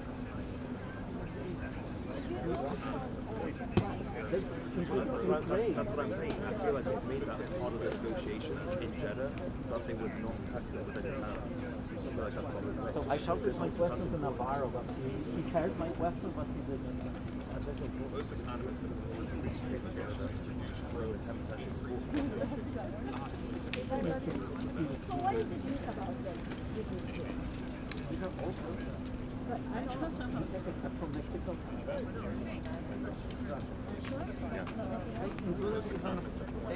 Included reunion, which is actually France.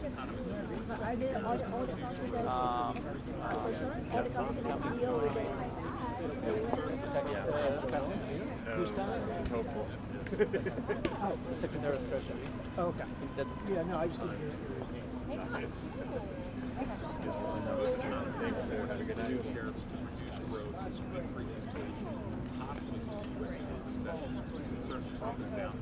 But I had a feeling we were going to get yeah.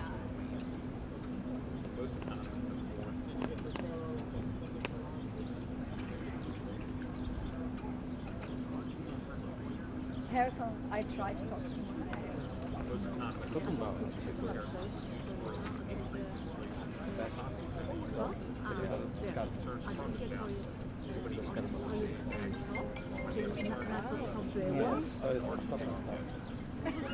jest to, jak oni skalkulowali.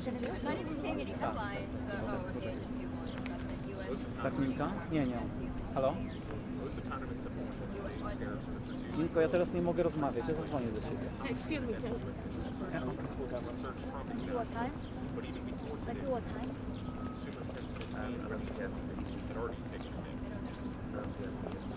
Hello. Hi. You want to come say hi? This is confirmed, right? Hello. Yeah, I know. What do you think? Yeah, he's firing for the camera. Yeah, just look at her name and type like. So George is only in first grade, you know? I'm going to go cover the Palestine protesters on the way back. First grade. Those are my favorite groups in the entire world.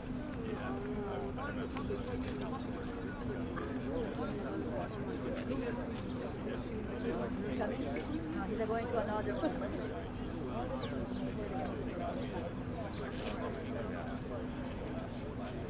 But that's not our time to discuss.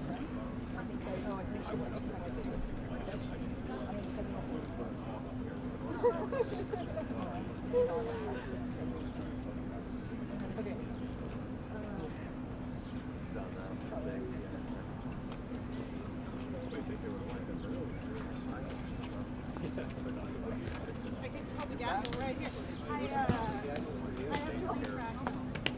Hello? Sie sprechen. All right, I guess I'll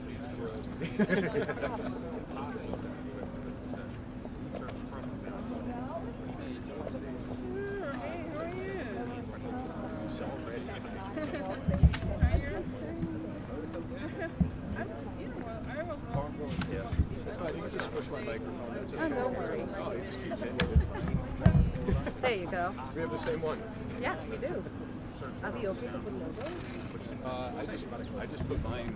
Oh, they don't normally allow it. So I just stick the It's garbage. 11 a.m., right, Fraser? 11 a.m., No, right? PM tonight. Tonight? 11 p.m. tonight. Yeah. Von der Leyen's response. Sorry.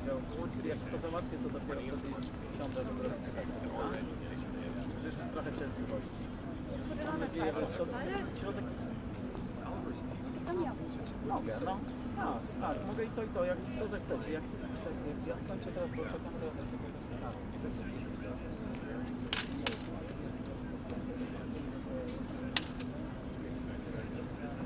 ale i tak jest środek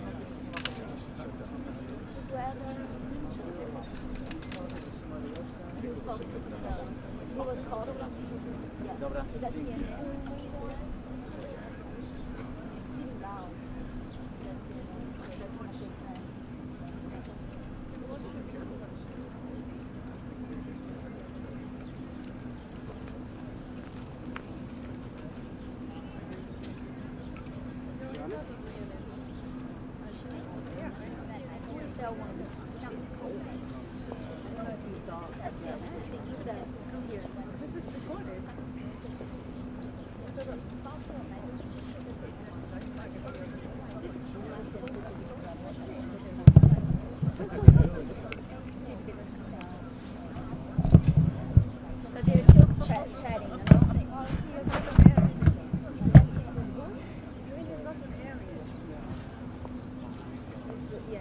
No, he's not on there yet.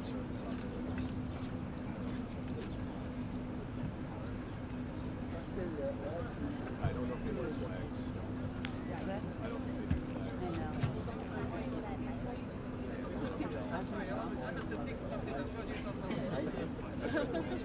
Are you okay? That is the right way to live. That's what my wife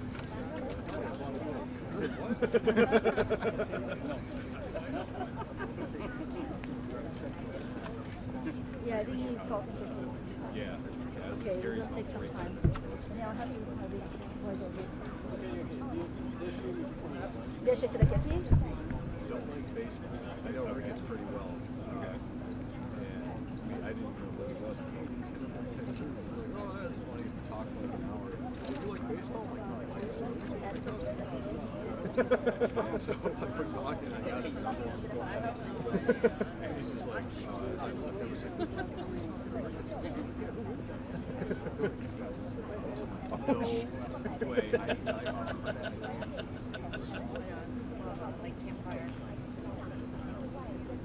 Funny there. Last year, I have an actual fireplace. Like, it was just incredible. As poor people, a fireplace also does the job.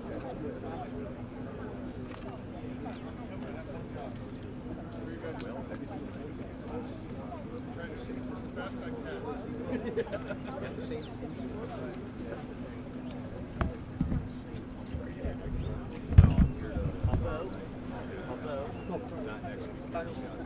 Nie Marcin, nie, tylko na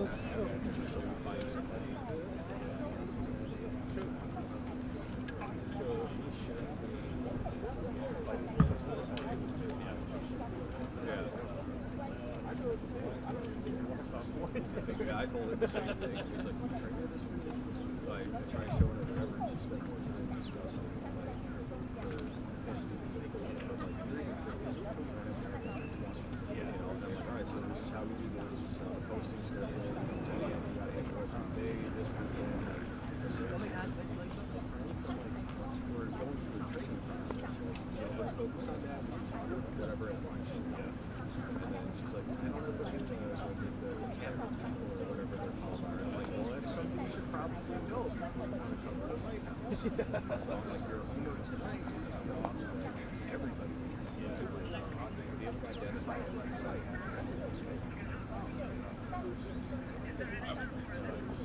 Like Navarro walked in yesterday, I got a feeling from Navarro. Oh wow, she was just like on her phone.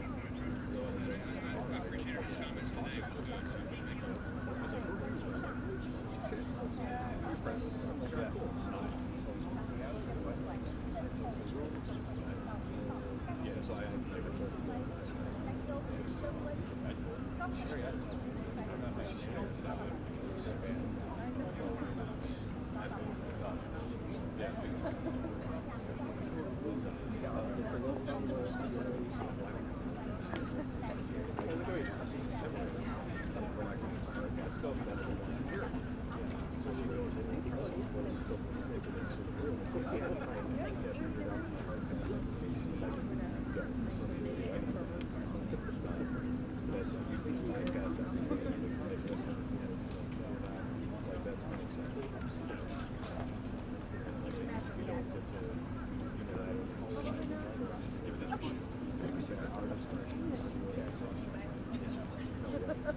Fair. You would say no. I would.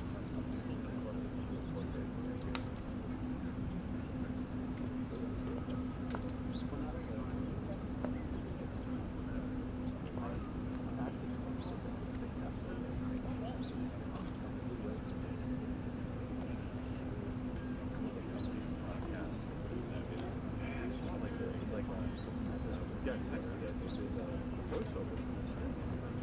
Yeah, there's no way. And we had a full minute and 10 of him talking. And the video that they put out, that was shocking. I never expected that. Yeah, that's I think should be.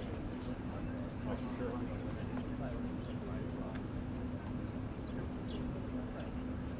Hoje é um dia dos mais Hoje é um dos dias mais importantes da história americana. É a nossa declaração de independência econômica. Isso o presidente americano disse no início da discurso. Donald Trump chegou pouco depois das 5 da tarde no horário do Brasil. Foi aplaudido por aliados.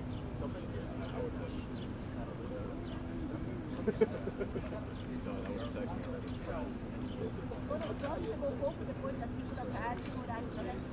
Foi aplaudido por segurança do governo e aliados. Donald Trump chegou pouco depois das 5 da tarde no horário do Brasil. Foi aplaudido por segurança do governo, aliados e aliados. Nenhuma de nossas empresas podem entrar em outros países, sejam amigos ou inimigos. Nenhuma de nossas empresas podem entrar em outros países, sejam amigos ou inimigos. Tá? O amigo era pior do que o inimigo. Trump disse que tarifas são necessárias para recuperar o que chamou de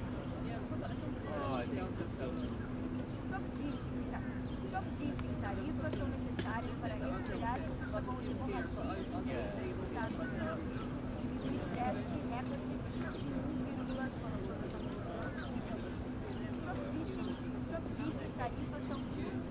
Trump disse então que tarifas são necessárias para recuperar o que chamou de hemorragia de emprego nos Estados Unidos, e o déficit recorde de 2 bilhões de dólares no ano passado. Declarou a situação como uma emergência nacional e ameaça o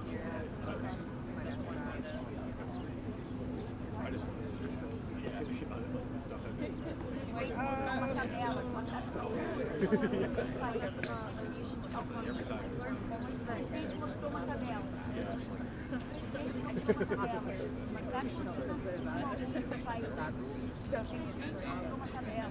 Marcar cortina com algum dos países ao que ele chamou de tarifas. Nossos países. Pagaram percentual diferente a tarifa monetária.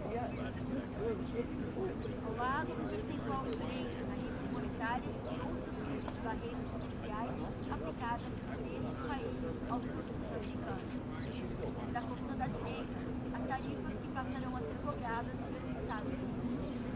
O presidente não deu detalhes de como os cálculos dos percentuais foram feitos. Caso Ou seja, o Brasil cobra 10%, será cobrado 10% de tarifa. Vejam os números, eles são tão desproporcionais, tão injustos.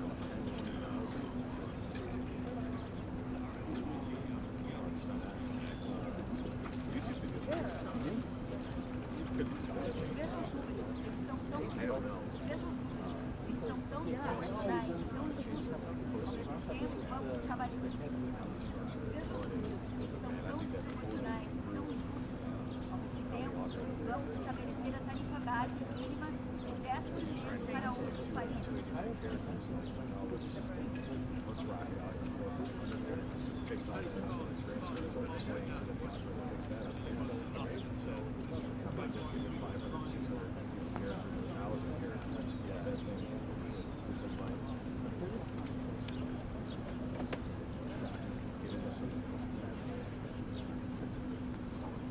Vejam os números, eles são tão desproporcionais, tão injustos. Ao mesmo tempo, vamos estabelecer uma tarifa base mínima de 10% para as We are 20%.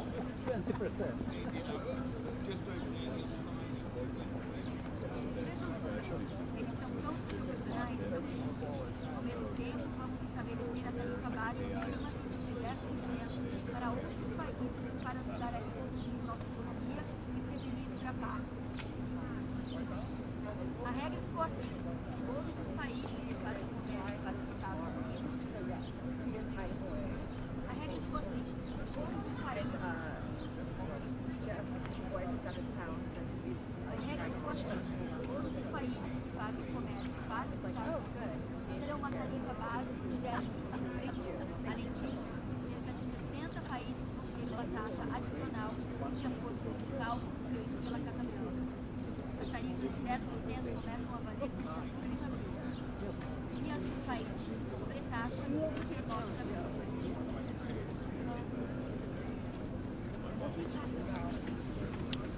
Test. Ligação com jornalistas antes do anúncio de Trump, autoridades do governo classificou os países menores e explicou que eles seriam de barreiras para proteger as instituições, como manipulação monetária, presídios, nacionalizações e restrições agrícolas. O professor de economia da Universidade de Colômbia, José Sheikman, explica que os americanos devem primeiro sentir o professor de economia da Universidade de Colômbia, professor de economia da Universidade de Colômbia, José Sheikman, explicou que os americanos devem primeiro sentir o impacto negativo. Professor de economia da Universidade de Colômbia, professor de economia da Universidade de Colômbia, José Sheikman, explicou que os americanos devem sentir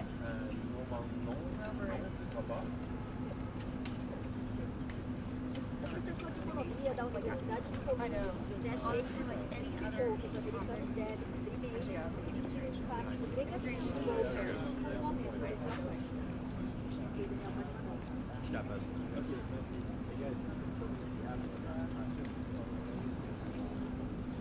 At least understand who they are now.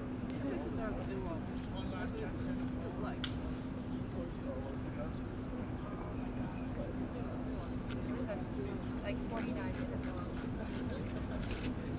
And I was just, No, you're fine. I think that's fine. I was like,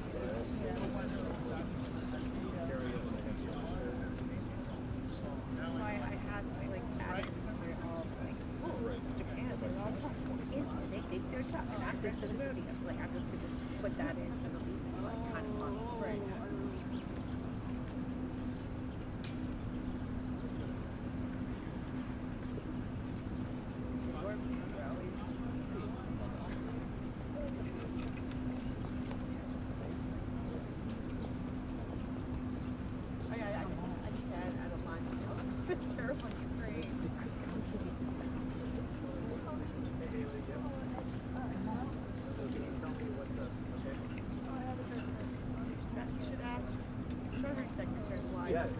That's your question.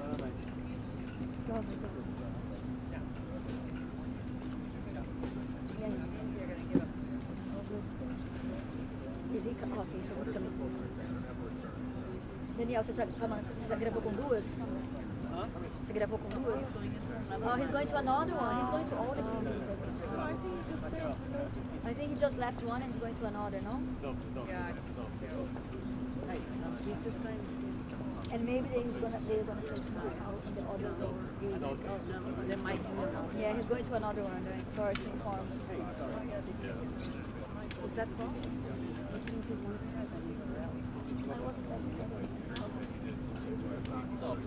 Well, I think we should see him. Yeah.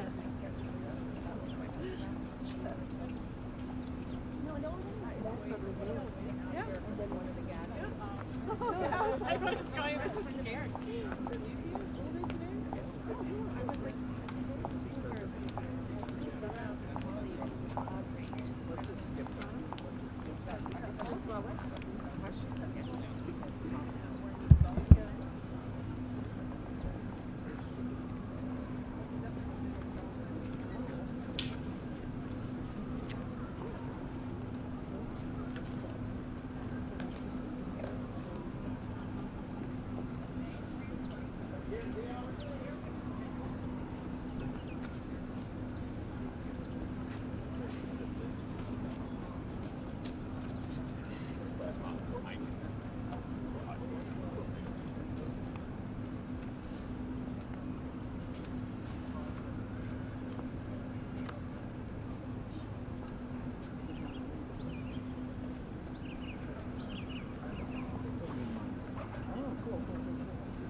President Trump declared a national emergency, and he announced one of the most sweeping tariff plans we have seen in decades here. The president talked about this as a means of fairness, but the question is, for allies and adversaries alike, how will they view this? The second shoe seems to fall already as other countries are watching this. Retaliatory tariffs that could hit all sectors of the American economy, from the ag sector to the lumber sector, to the pharmaceutical sector, and more. This is how President Trump described it.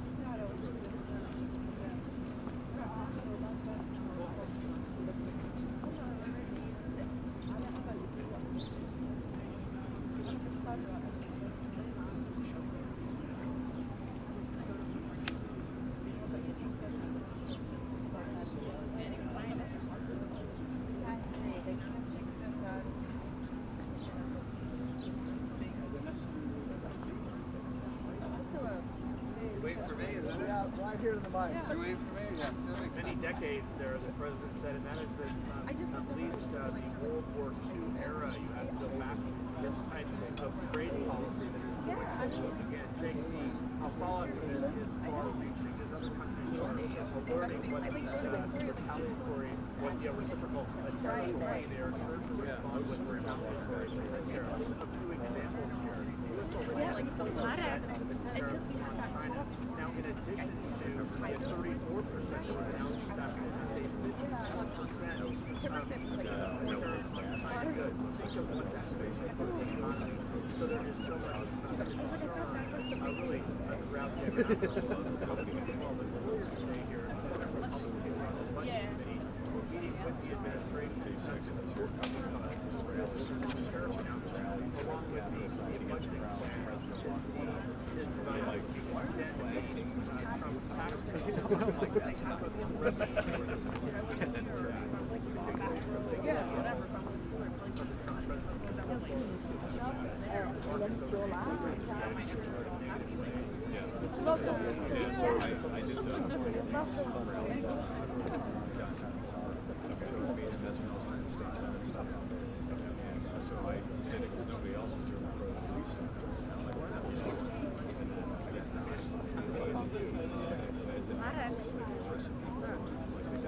Miałam rację.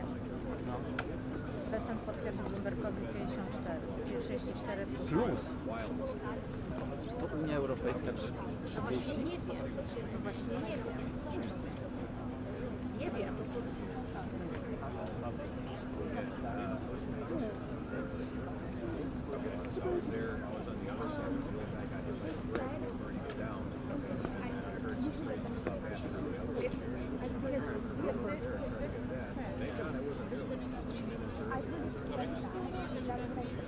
Oi, Dani. Alô? Mas agora? Não, mas Daniel, agora eu estou esperando, tá chegando o secretário de Comércio e do Tesouro aqui. Mas não tá chegando. Não chegou, Daniel. Só que para gravar, eu tenho que sair daqui. Não, eu vou indo então lá dentro buscar o meu equipamento para gravar.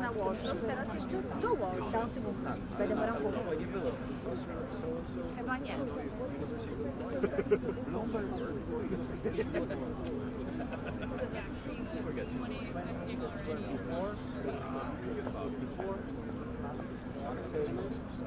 Why would they put that on the map? Plus the 20 that or like include Mexico, like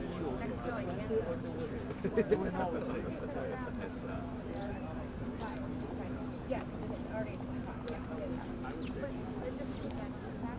But asterisks for like sentinel.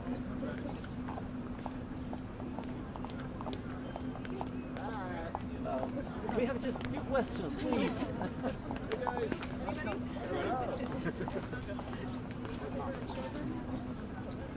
have kids? I have 14. Oh. I have 2 daughters, 9 and 6. Yeah, exactly. Just so they could be like the star yet.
Secretary Ludnick, come gaggle. Hey, come say something. Come on. Come say hi. We'll get him when he's done with that.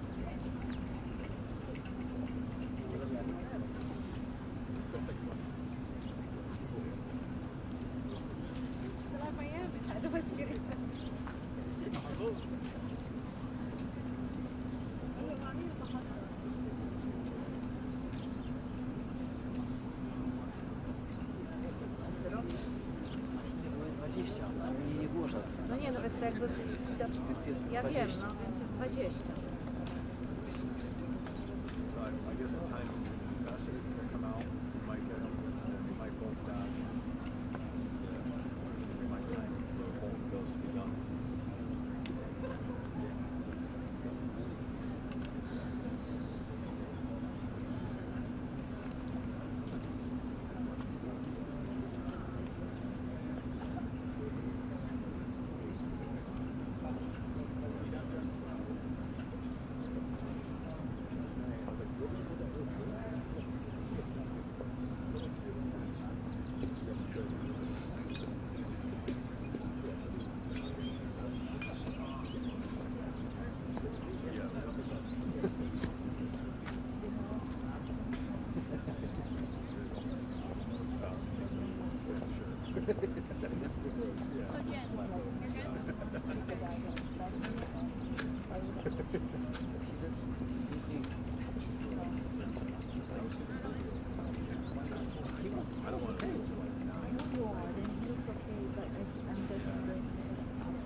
I'll tell you more. I thought it was super great. You got to get a Mixed priority. I like it tomorrow. Okay. Yeah, but I'm not sure yet. I'll try. Yeah. No, it depends. I will know tomorrow because it depends on the name for the night. So I can do tomorrow, but it's gonna be I definitely there at 7. Not sure if earlier. Yeah, they're totally on time. Too late? Monday's fine with me. I have to. 7 or 5? 7 or 5 days. I won't do 7. I'm like in the prime time, so. But let's Maybe you can join. Why don't you leave? Let's tomorrow. I get a table later, later. But I'll try to come tomorrow. Hopefully earlier. Actually, no, I can't.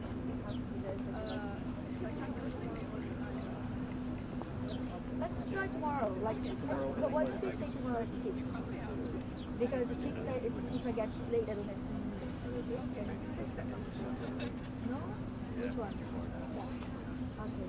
What's it? No, there. It's lovely. I talked to him earlier. Yeah, then it goes straight. But I mean, I don't know. But he gave me information on what to try to play. It was very funny. For back at the top. Yeah. Yeah, I tried to ask you about the people. I feel like they know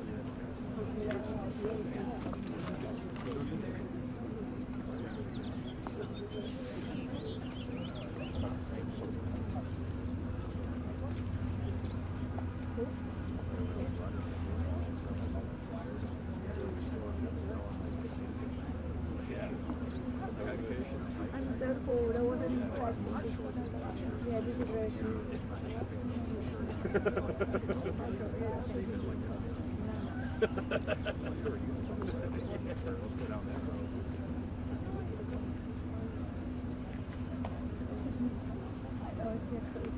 How many times have you been? We have a gig here, hopefully. Okay. I think they're going to time in with him finishing. So either we'll be professors or we'll get one or the other. Okay, it's now or never, guys. Not at all. I'll take one. We only have 1 or 2 days. Oh no. Another one?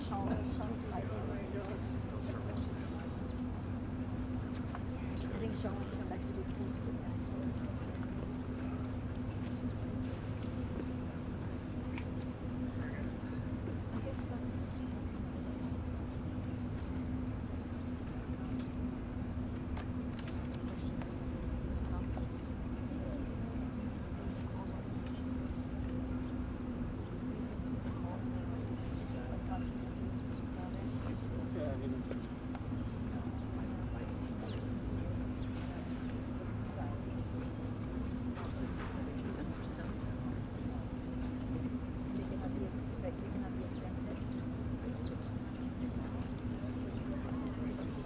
Mr. Secretary, come say hi. Hello. Come gaggle. Mr. Secretary. How are you doing, Mr. Secretary?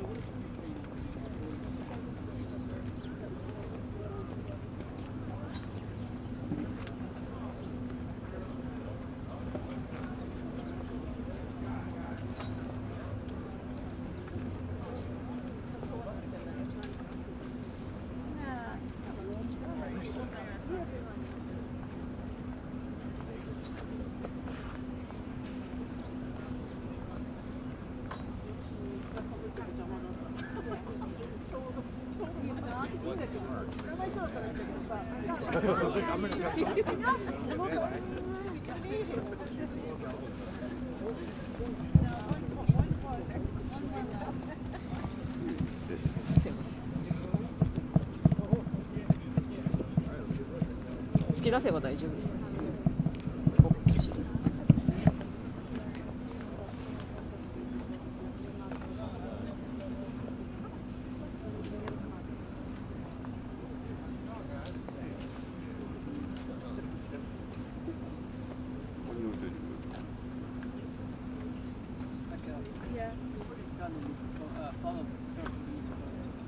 Alô, alô, 1, 2, 1, 2.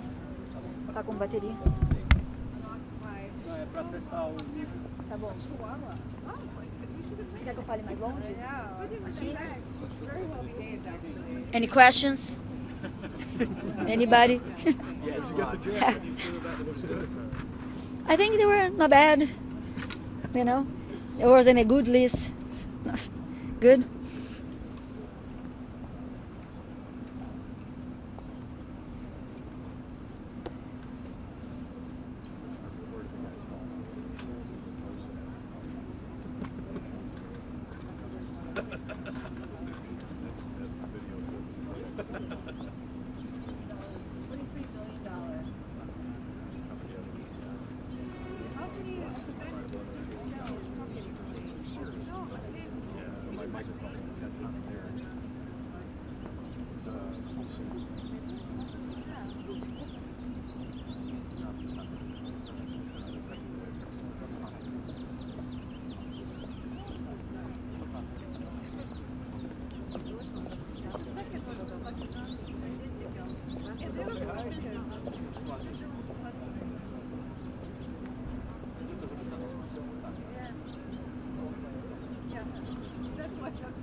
To możesz tłumaczyć.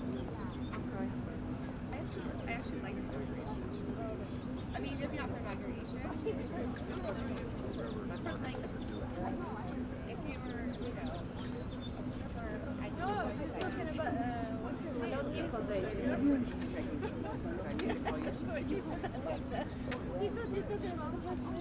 No, that's the opposite. This is face.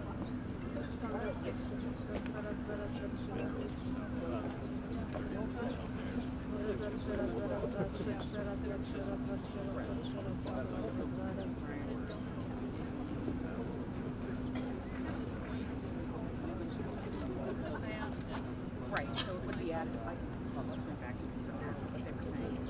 All that's out there. So, like, the 2%, and then you do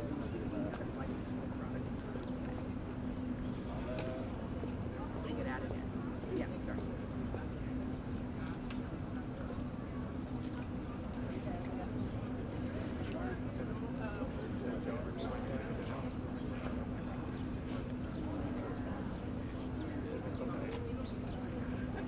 But don't be rattled.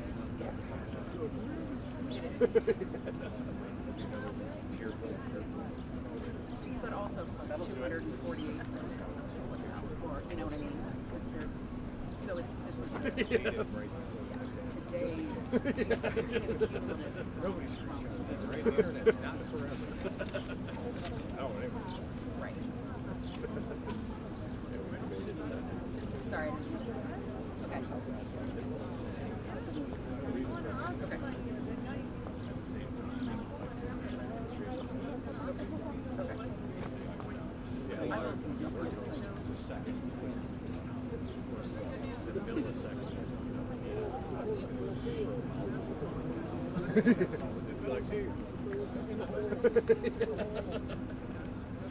Well, I will ask, no matter what, if they're looking for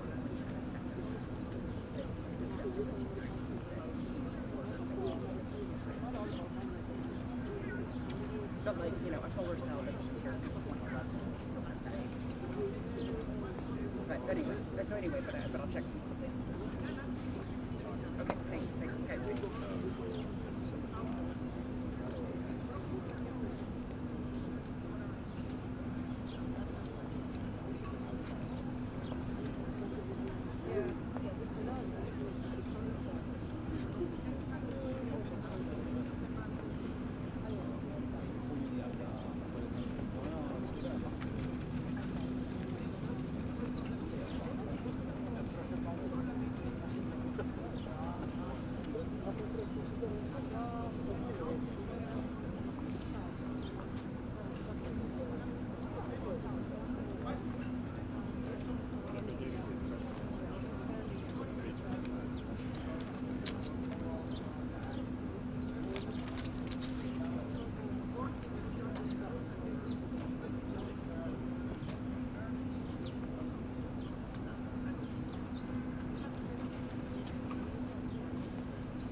Para isso aqui agora não. Não, o meu rapaz não vai. Não, fique tranquilo. Vou ficar aqui agora. Acabando, é uma coisa de cada vez, tá? Não dá pra fazer tudo.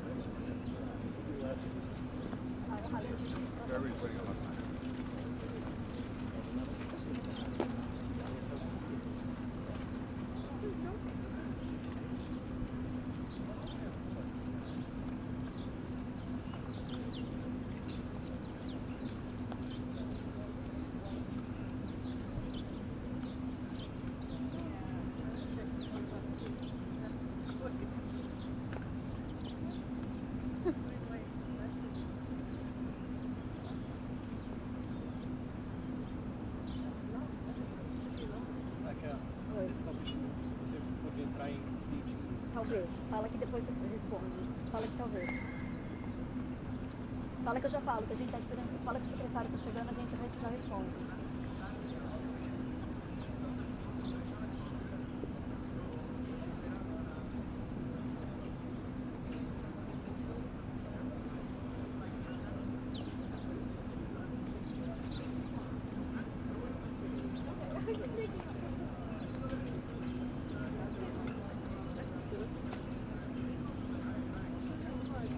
Vamos tentar fazer de dentro, Daniel, com aquelas placas, né?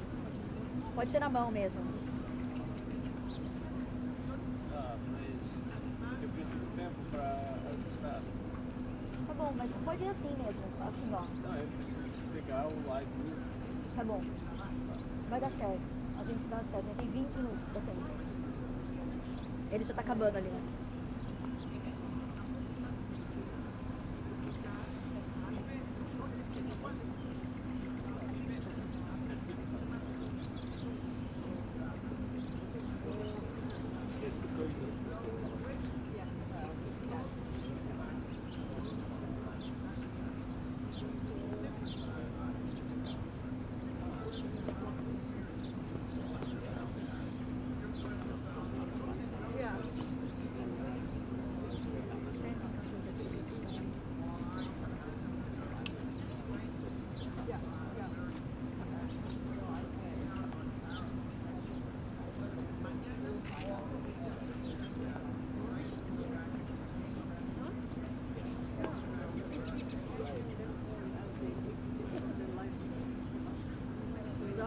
Wrap it up.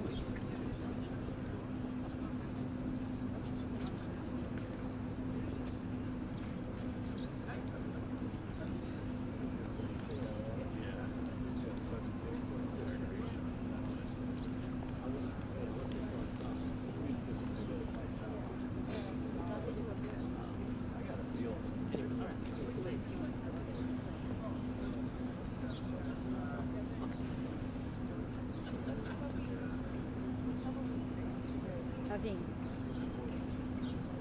Ou não?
Tá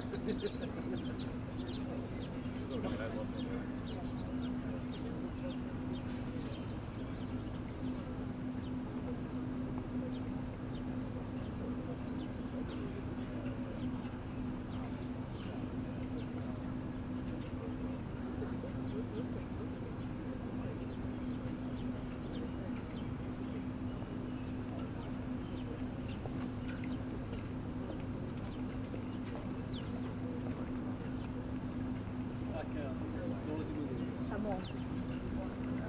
Vai indo lá montar se você quiser e eu faço o telefone aqui. Ele fica pronto, vai falando com ele e eu vou lá na hora. Se eles estão pedindo pra você montar.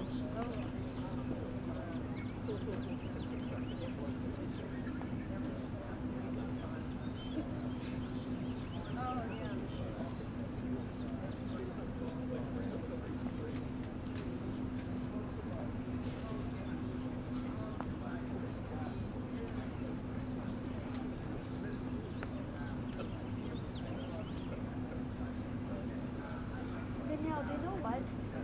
Stay there. Vamos fazer aqui. Faço pra você. Se ele chegar, a gente para. Deixa eu falar com a Carol.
Yeah, but you could hear this because your mom deals with a lot of different things at work.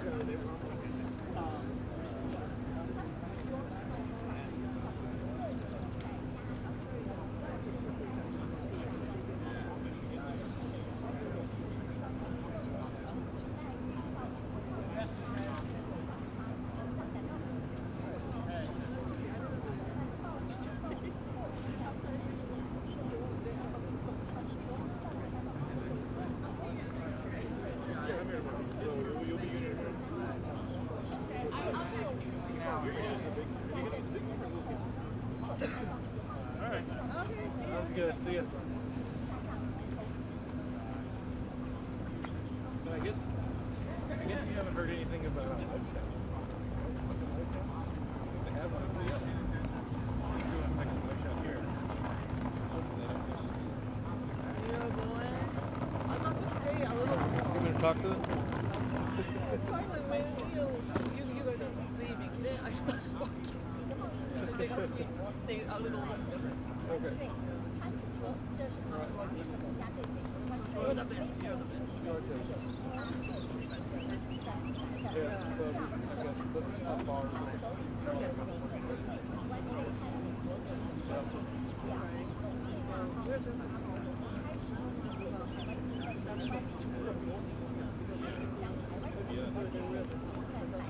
It's already 7 o'clock. We haven't said anything about it. But I get to every time I've been called in the middle of the night. Hey, can you do the live chart? I don't answer my phone.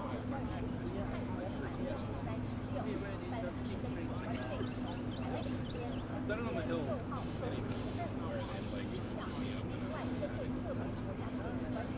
They don't book you as much. Usually they'll like try it once. On the hill, they'll call me 15 times.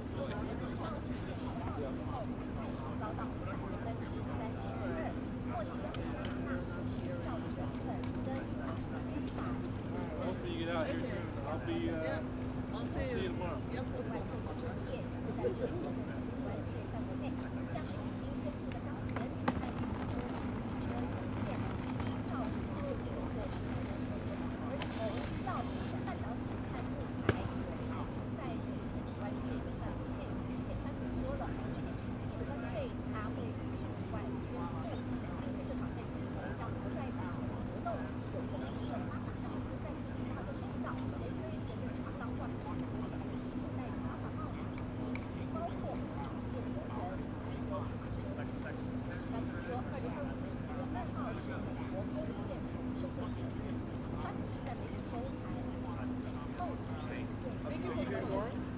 Are you here tomorrow?